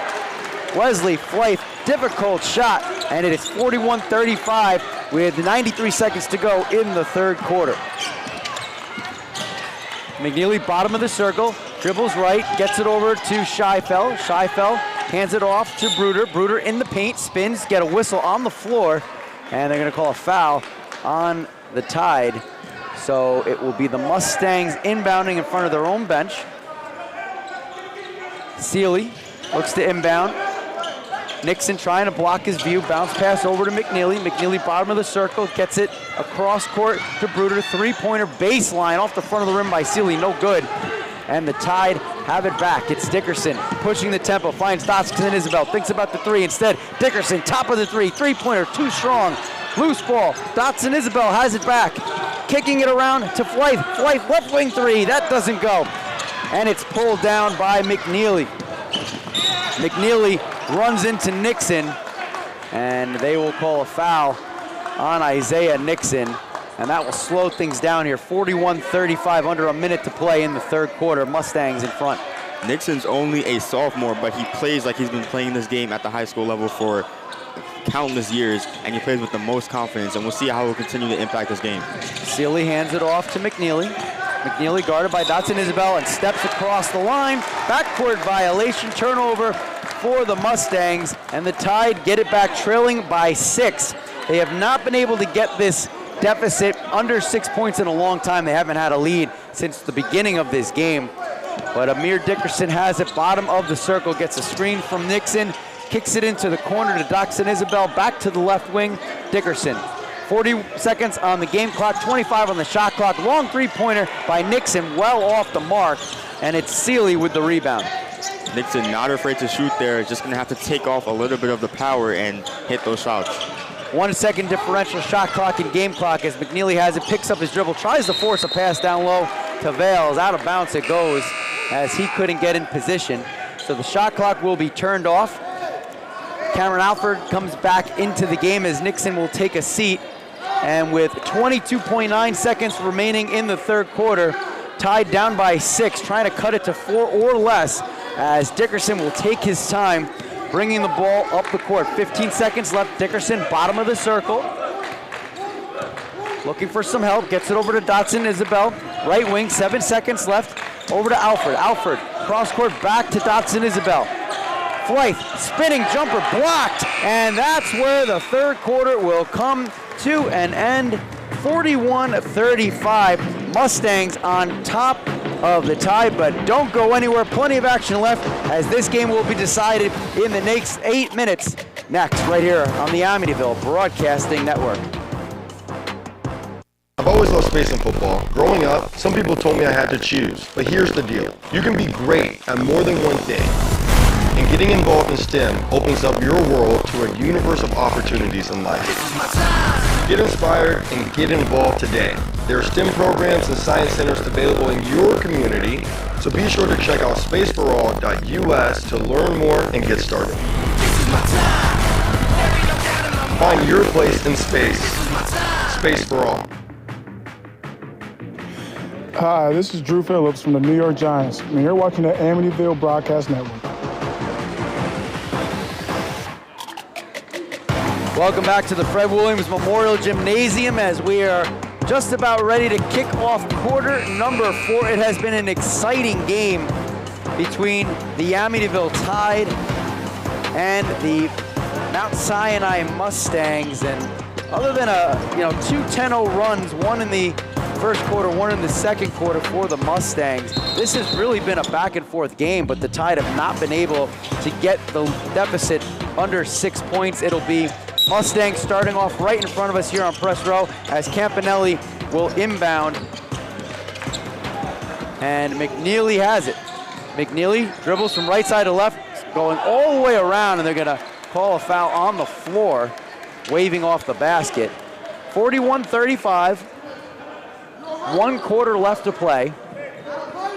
And Coach Price shouting some instructions out onto the court towards the Tide as the ball will be inbound. 40 Tide within 3 points, just under 7 to play, and our producer almost got hit in the top of the head as that ball sails out of bounds. But a huge three-pointer gets the crowd in the game by Jeremiah Rasdell. 43-40, Tide trail by 3 as the chance of defense rise up from this crowd. 6:45 to go. Sealy has it. Top of the key, hands it over to Vales. Vales gets it to Campanelli. Back to Gervino, going from left to right and right to left. It's Sealy. Tries to force a pass and it's tipped away, never makes its way to Vales. Dickerson has it, decides to slow things down. Amityville with a chance to tie, trailing by 3. Three-pointer from the corner, and it's through! Sunk by Cameron Alfred, and we are all tied up at 43 with 6:16 to go in the fourth quarter. Driving the other way now, it's Campanelli. His shot doesn't go. Dickerson has it. Full court, Dotson Isabel from the left side, and Amityville's in front.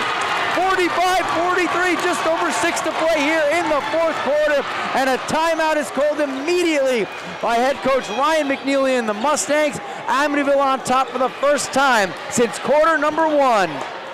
Back-to-back threes for the Tide, and then the fast break from Dickerson, from Dotson Isabel getting ahead of the pack and going up with the left to put the Tide up by 2. A big momentum shift, not only on the court, but in this entire gym. We see the crowd getting up on their feet, and with the Tide now taking the lead for the first time since the first quarter, we have to see how the Mount Sinai Mustangs are going to be able to respond.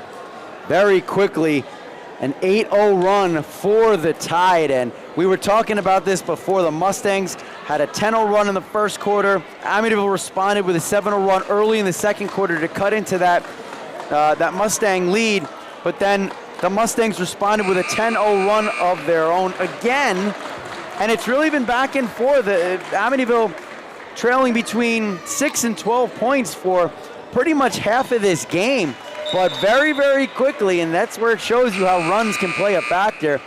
Amityville has completely swung the momentum around. They are back on the court already. They are ready to go, as it will be Alfred, Dotson Isabel, Dickerson, and Jeremiah Rasdale, along with Wesley Flythe, they are ready to go. A huge three-pointer by Cameron Alford. And then in transition, Dotson Isabel gives the Tide the lead. Chance of defense from the crowd as McNeely brings the ball up the court, guarded by Dotson Isabel. Crosses the timeline, bottom of the circle, drives left side. Long three-pointer, well off the mark. Loose ball, grabbed by Rasdale. Gets it ahead to Dotson Isabel. Left wing back to Rasdale and finds Dickerson. Bottom of the circle, he will slow things down. Tied up by 2, 5:40 to go in the game. Dickerson sets up the play, gets a screen by Rasdale, drives, puts up the 10-footer, doesn't go. Flight tries to get the rebound. Instead, it's Dickerson. Fakes, up with the shot, and Amityville's up by 4. 47-43, 5:27 to go in the game. Great job there by Dickerson getting his own rebound and going back up strong to get 2 points for the Tide. Vales, best player for the Mustangs, looking to get some momentum back for his team. Up with the shot, draws the foul.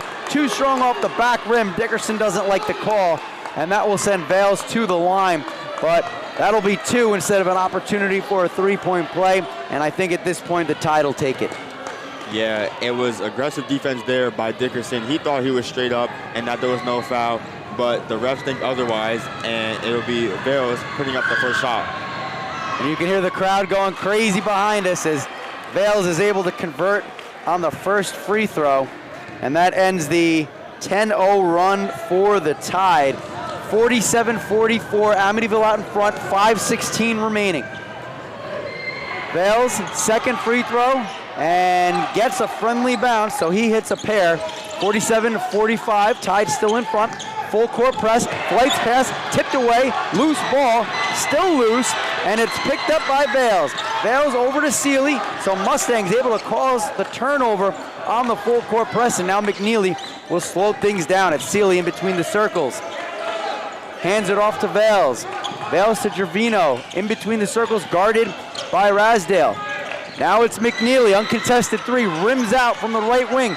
Loose ball in the paint, fighting for it. And holding on for dear life is Rasdale as they call a jump ball, and possession will favor Amityville. Again, it's Rasdale in the paint, making sure that no rebound goes uncontested. And it's going to be, since it's going to be tied ball here, they have a chance to go up by even more points, up by 2 here with 4.5 to go in the fourth quarter. Dickerson slowing down the tempo. Crosses midcourt, gives it over to Alford. Alford to Flythe in between the circles. To the left side, it's Dickerson.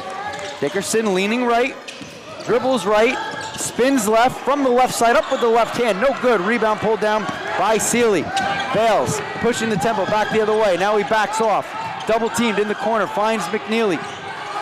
McNeely double team, guarded by Flythe, dribbles all the way around the world. Left hand takes it himself. Great play by McNeely as no white jerseys can catch up, and we are once again tied. It's 47 apiece, halfway through quarter number 4. McNeely all over the court there, running around, was able to shake off all of the Amityville defenders and go up for the easy bucket uncontested. Mustang bench chanting defense as they are on a 4-0 run. Amityville looking to break that as Dickerson has it.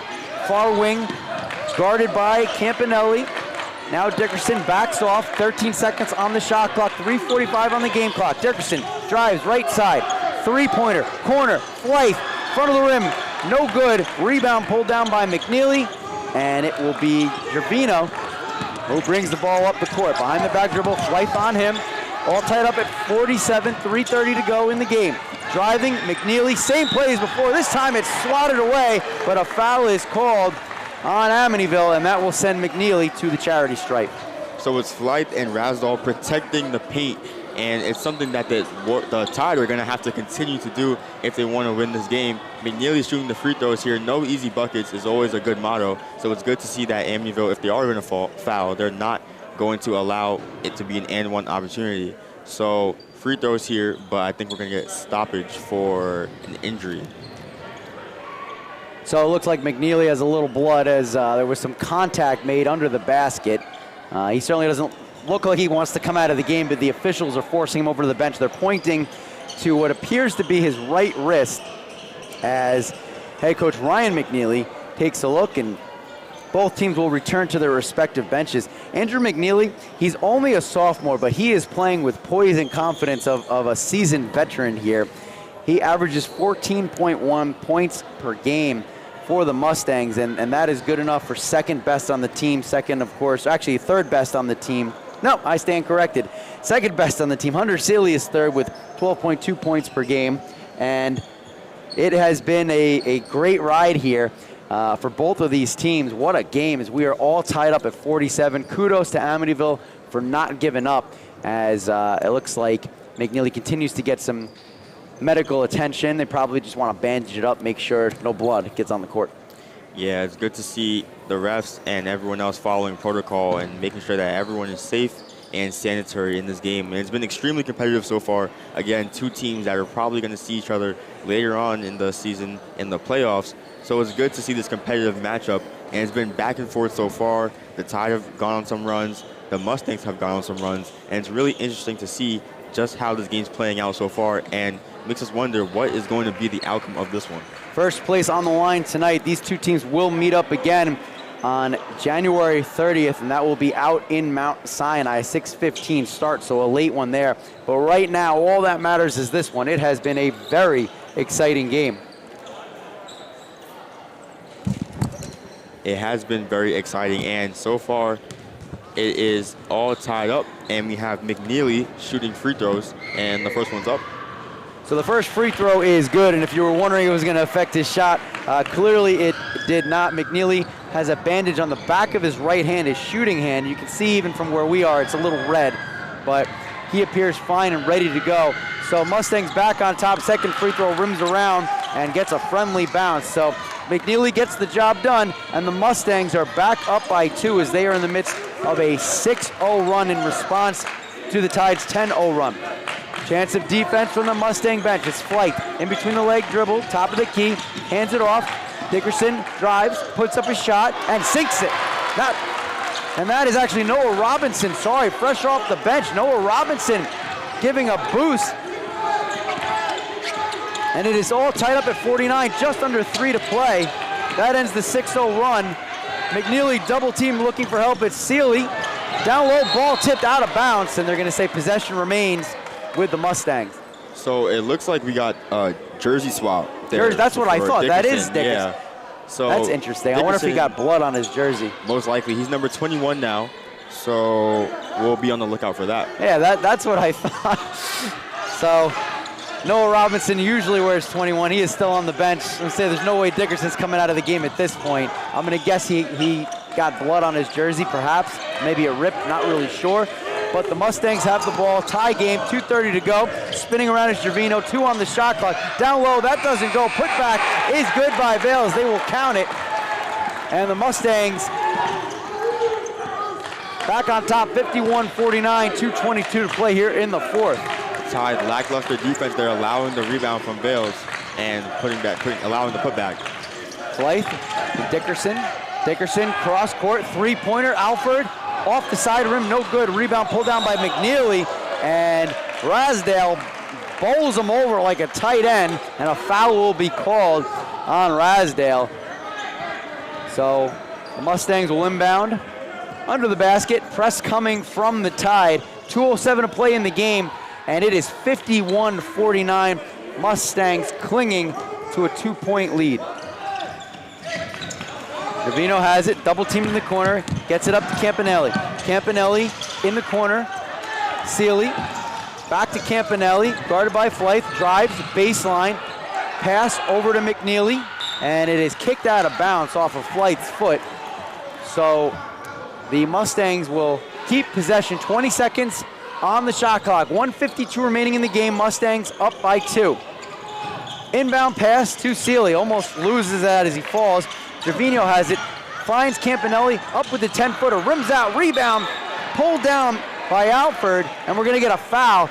Great effort by Alford to pull that one down as he gets helped up by his teammates. Foul is called on number 22, Colin Bruder, and that will give possession back to the Tide. Offensively, Alford hasn't been too hot this game, but we do see his efforts on the defensive end paying off there as he gains possession for the Tide.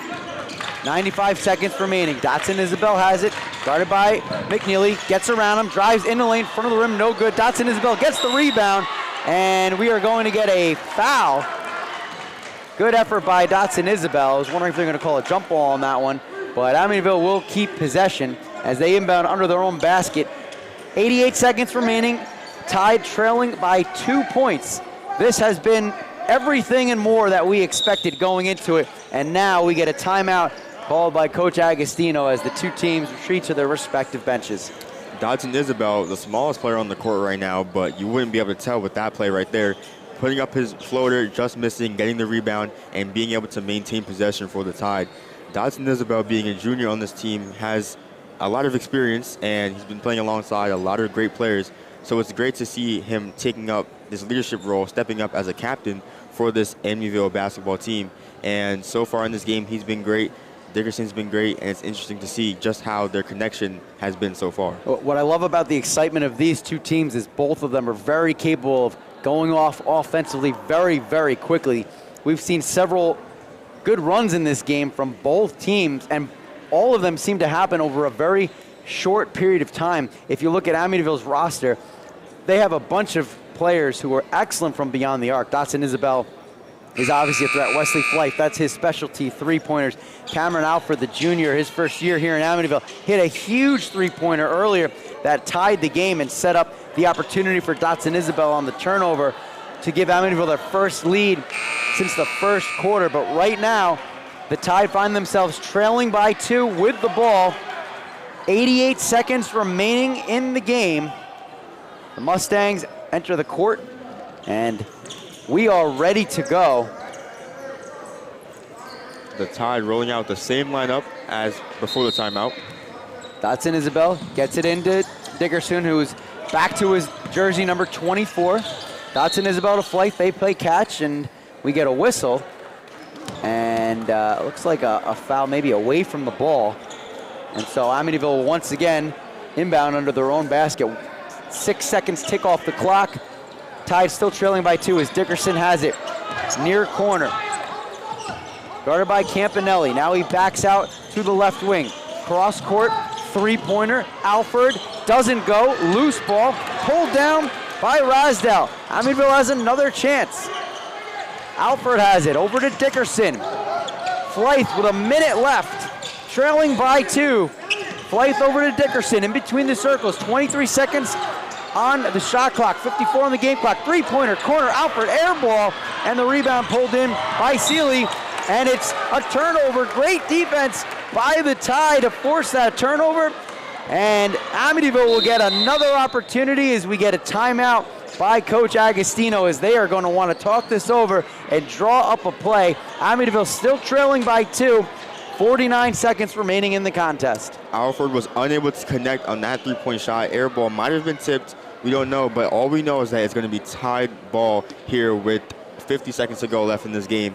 And this has been an amazing game so far, extremely back and forth. It's still anyone's game as Coach Agostino and Coach Price draw up plays here for the Tide. It'll be interesting to see who they decide to go with. Will it be Dickerson? Will they try to look for an open three from someone else on the court? Or will they try to drive into the paint and tie it up? Still a lot of time, enough time for 2 possessions. So we're going to see how they choose to come out of this timeout. The Mustangs have not lost a league game in 2 seasons, last year and so far this year. They are trying to protect that. Their league record is 5-0 in League 5. Amityville, meanwhile, right behind them in the standings at 5-1. If Amityville can get the win, they will be tied for first, with the Tide having the tiebreaker. But there is a lot of work that still needs to be done. Mustangs back out on the court.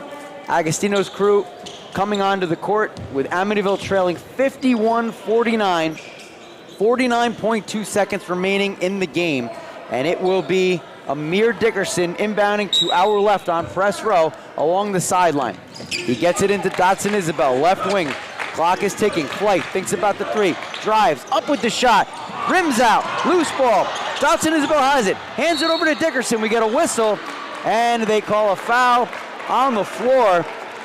And that might put Amityville in the bonus. It does. So that sends Dickerson to the line, which is the best thing for Amityville, as they have a chance to tie this game with that clock stopped at 38.5 seconds left. 51-49, Mustangs out in front. And the player you want on the charity stripe more than everybody else stands there right now for Amityville, and Dickerson comes through on the first free throw. 51-50, and we get another timeout on the floor as Coach McNeely wants to talk things over, and I think the key here is going to be what happens if he misses the second free throw? What is the play? What do you do if you get the rebound offensively? What do you do if Amityville pulls it back? Yeah, if Amityville pulls it back, it's going to be interesting. We only have 38 seconds left in this game and 35-second shot clock, so they can hold it for the last shot or they can go up with something quick. And if the Mustangs pull it down, it's like the Tide are going to have to maybe foul here, because with so little time left, the Mustangs can just hold and put up a shot last second, and the Tide won't have enough time. Although they do still have timeouts left, it'll be interesting to see what their game plan is, considering both outcomes. Let's set the stage for you. 51-50. Most of this game, the Mustangs had the lead, but in this fourth quarter, Amityville, with the help of a 10-0 run, have come all the way back. They took the lead at one point, 47-45. Right now, Amityville trails 51-50 with Dickerson at the free throw line, and he converts on both free throws. We are all tied up at 51. Pressure from the Tide. 35 seconds left, 3-second differential. Shot clock, game clock. McNeely has it, bottom of the circle. Clock continues to tick. Now it's Seeley, right wing. Alford guards him in the zone. In between the circles, it's sent over to Gervinho. Now it's Campanelli, right wing, guarded by Rasdale. 14 seconds on the shot clock, 16 on the game clock. McNeely has it, bottom of the circle, guarded by Dotson Isabel, looking for the screen. He gets it in between the leg dribble. 4 seconds, shot clock. Campanelli up with the three-pointer. No good, loose ball underneath, and that falls in with 1 second left. And they're gonna wave it off. The officials are gonna wave off the basket. No good. Mount Sinai can't believe it as Brian Vales puts it back. There's 0.7 seconds on the clock. The 2 points have been taken down as both officials are talking. They are in front of press row. Coach Ryan McNeely trying to keep his players calm, and we're waiting to see what the call is. Will they put these 2 points back on the scoreboard? If they do, now they put some time on the scoreboard. The clock reads, now they're winding it down to 1.2 seconds. But under guessed, it remains at 51. Still a conversation, the crowd muttering behind us as both fan bases trying to figure out what's going on here. But if you're Amityville, the most important thing right now is that the score remains tied 51-51. Now the clock seems to be resting at 2.9 seconds. Coach McNeely can't believe it. He's very upset. Coach Agostino in a huddle with his players right now, trying to keep them calm and talk about what comes next, as the Mustangs are standing around in disbelief. What a great play by Brian Vales. Not really sure why they waved it off, but they did. As the officials are still talking, and they're gonna say it was that the shot did not get off in time. They're gonna say a shot clock violation. I thought that ball hit the rim. I thought it may have been reset there. We don't have replay, although you can look at our YouTube channel after the game and check it out and decide for yourself. But a big break for the Amityville Tide there, as because it's a shot clock violation with 2.9 seconds left, that means Amityville should have the basketball with a chance to win this game. Yeah, very, very exciting finish here in Amityville, and neither team is quite sure what's going on here. The refs are still talking about it, and assuming that the score stays the same and it is Amityville ball, they're gonna have to get off a quick half-court heave in order to try to win this game. And if it ends up being Mustangs ball, or if they end up getting the points on the board, it puts Amityville in an extremely tough spot here to try to do something with only 2.9 seconds remaining. And it looks like a conclusion has been made. Still no points on the board for the Mustangs, so it's still 51-51. And it looks like Amityville are going to be inbounding the ball, so they are going to call a shot clock violation. And the Mustangs are not happy, but Amityville players are on the court. They're ready to go, and they're looking to try to win this game here at home. The official still explaining the call, having a conversation with Coach McNeely. He is not very happy. The officials making their case. Again, from what I saw, without having the benefit of replay right now, it looked like the ball hit the rim when Brian Vales put it up and then went up for the second opportunity in which he converted. But the officials either declared that the shot clock had already expired before the ball hit the rim, or they didn't see the ball hit the rim on that first attempt. Conversation is still taking place between the officials and Ryan McNeely. We'll have to see what this wait does, not only to the crowd, but to the players, as all the tension in the world has built up to this moment. And it looks like the conversation has finally ended, and it will be tied basketball. Alfred will inbound, 2.9 seconds left, all tied up at 51. And the key here for the Mustangs is going to be not to foul. The Tide have a chance to win this game. Can they do it? Alfred set to inbound. Gets it over to Flythe. Clock starts to roll. Flythe, double team, half court, puts up a shot at the buzzer, no good. And we're going to get some bonus time here in Amityville. Don't go anywhere. What a game. 51-51, 4 quarters in the books, and we're going to overtime. Stay tuned. We will have all the action for you. Who's going to come away with the victory? Who's going to be in first place? Find out right after this on the Amityville Broadcasting Network. They said cigarettes were safe. We know how that turned out. Now, they say they didn't market e-cigarettes to teens? Fact, more than 1 in 4 high school students are vaping, and 80% say their first e-cigarette was flavored. Vaping is harmful to developing brains. The reason we think vaping is safe? Marketing. Same lies, different day. Tell Big Vape to quit lying. Hi, this is Cameron Alford, shooting guard for the Amityville Tide, and you're watching Tide Basketball on the Amityville Tide Broadcasting Network. Cameron Alford with a huge three-pointer that tied this game up late in the fourth quarter, followed up by a turnover and a fast break layup by Alan Dotson Isabel to give Amityville their first lead since the beginning of this contest. Back and forth we went, all tied up at 51. It looked like Brian Vales hit the game-winning shot with 0.7 seconds left on the clock, but the officials ruled a shot clock violation. And here we are in overtime. Matt Grice, Justice Wright, bringing you the call on the Amityville Broadcasting Network. Thank you so much for continuing to spend your evening here with us. 4 minutes are on the clock. We are going to jump at center court. Our 2 featured players of the evening, it's Dickerson and Vales, as we get set for the first overtime. Dickerson tying his shoe, getting ready for this tip-off. 2 star players, center court.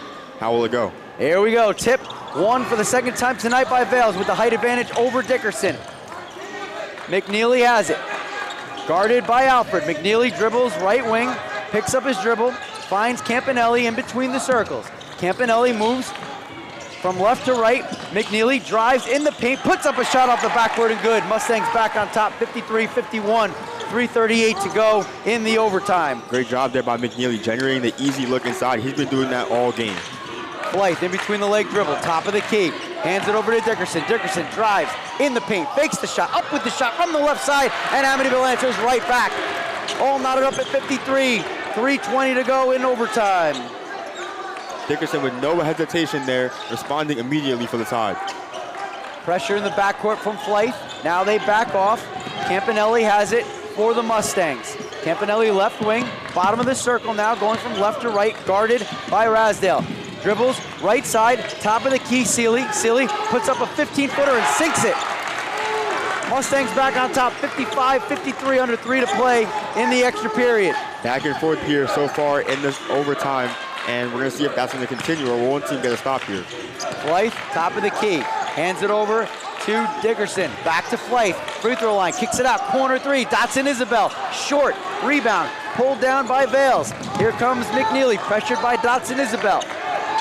Mustangs up by 2, 2:30 to go in the overtime. Campanelli has it, Dribbles from the far sideline, hands it over to McNeely. McNeely bottom of the circle, chest pass over to Gervino. Gervino right wing, top of the key, Sealy. Sealy fakes a pass, now gets it to Campanelli. Campanelli right wing, 10 on the shot clock. Drives, baseline, kicks it over to the corner. It's Gervino. Gervino drives in the paint, up with the shot, doesn't go. Rebound, pulled down by Vales. Count it, and the foul.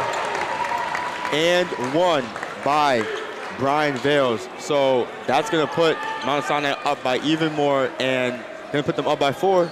And it's going to be a chance for a 3-point play for Vales. Vales has been great on the offensive board so far in this game, and it's going to really change the momentum of this entire game as they have a chance now to go up by 5 points, which is a big deficit to be down in overtime, especially when you only have 2 minutes, and after this, that's it. But we have seen the Tide come back from way bigger deficits so far in this game, so I'm sure they'll have no problem competing throughout the rest of this matchup. We warned you how quickly either one of these teams could go on a run, and it has been a 6-2 run for the Mustangs, trying to complete the 3-point play, and Vales does what he does best. He's their best player, 58-53, 5-point lead, 2 minutes to go in overtime. Mustangs out in front. It's Dotson Isabel, bottom of the circle, gets a screen, gets it over to Rasdale, corner, Alfred, back to Rasdale. In between the circles now Dickerson. Dickerson throws it into the near corner three-pointer. Alfred drills it. Cameron Alfred, another huge three-pointer. 58-56, 1:40 to go in overtime. Alfred playing with no fear, another big 3 for him. And it's a turnover. Alfred bringing it himself, gets it up ahead to Rasdale. Rasdale for 3, crowd on their feet, doesn't go. Rebound tipped away by Radford out of the hands of Vales, and we get a whistle, and it's like they're gonna call a reach-in foul, so we will march down to the other end of the court as both teams now in the bonus, and that will send Vales to the free throw line. 58-56, Mustangs up by 2 with 85 seconds remaining in the first overtime. Yeah, I mean, it was a great shot attempt there by Razzle, but you have to think, should he have tried to take it to the rim and try to get those 2 easy points, or was a 3-pointer the best option there? And as Vales puts up the first one, it's good. So that makes it a 3-point deficit now for the Tide, and maybe even 4 if Vales can hit this fourth or the second free throw. Vales has been hitting his free throws, which is really, really important.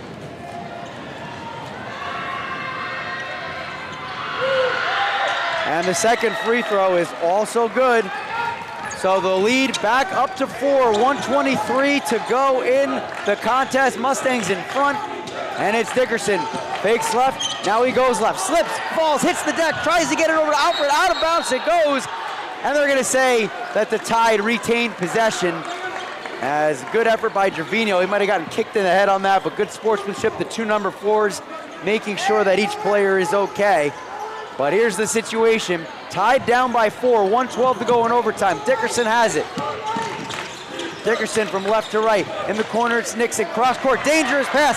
Dotson Isabel chasing it down, throws it off. McNeely goes out of bounds, and Dotson Isabel can't believe it. He thought it was off of McNeely's leg, but the officials will give possession to the Mustangs, and with 59.5 seconds left and a 4-point lead, a very dangerous possession for the Mustangs here. Amityville needs to play good defense. McNeely guarded by Dotson Isabel. Nixon now against Gervino. In between the circle, picked up his dribble, hands it over to McNeely. McNeely gets around the screen, turnover, stolen away. Rosdale, Dotson Isabel thinks about a 3, instead gets it over to Dickerson.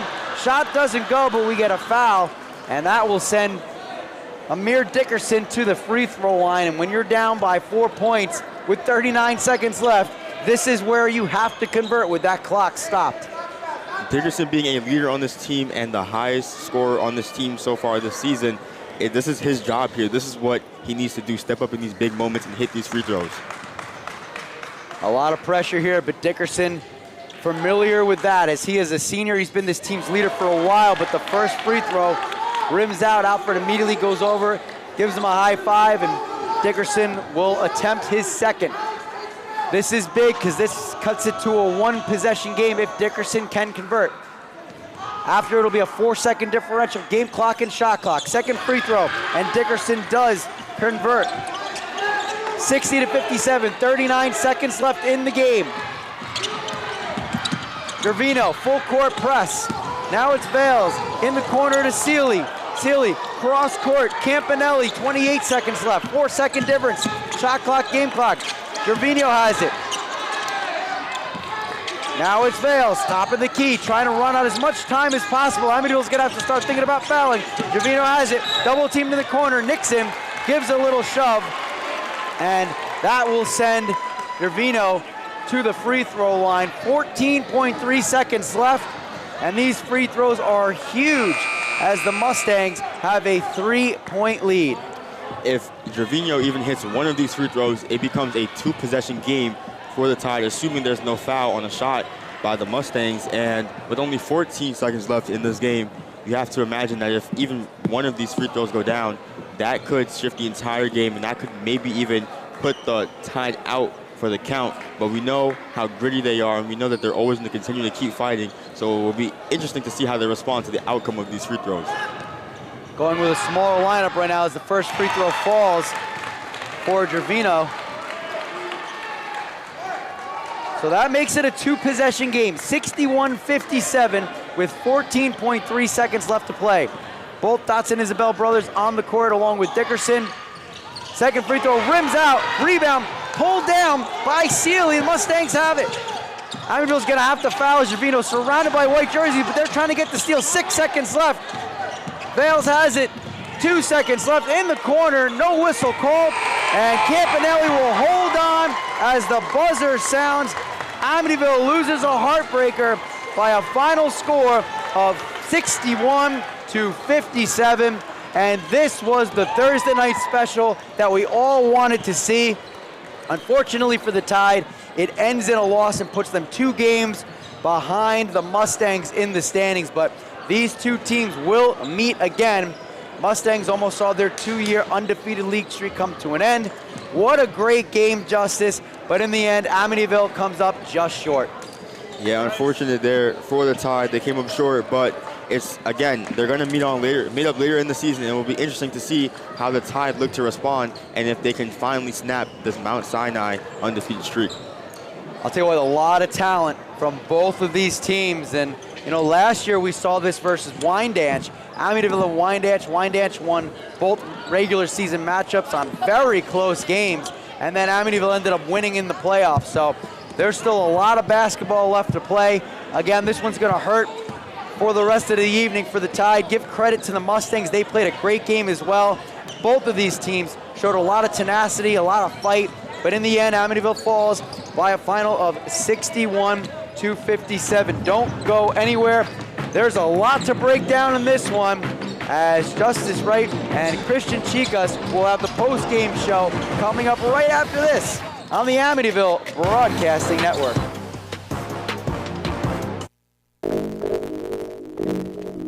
When it comes to vaping, the truth can get clouded. So let's make it clear. Vaping is not safe for kids, teens, or young adults. It's just not. Because vaping can put microscopic particles into your lungs. And dangerous things like metals and volatile organic compounds in your body. And nicotine, the same highly addictive substance found in regular cigarettes. Nicotine can harm a person's brain development through their mid-20s, affecting learning, memory, attention, and impulse control, and priming the brain for other addictions. Vaping products also come in kid-friendly flavors that can make them appealing to youth. And many kids also use other drugs, like marijuana and vaping devices. With appealing flavors, high nicotine levels, and lots of promotion on social media, many kids think vaping is harmless, but it's not. So talk to your kids about the risks of vaping, because when you talk, they hear you.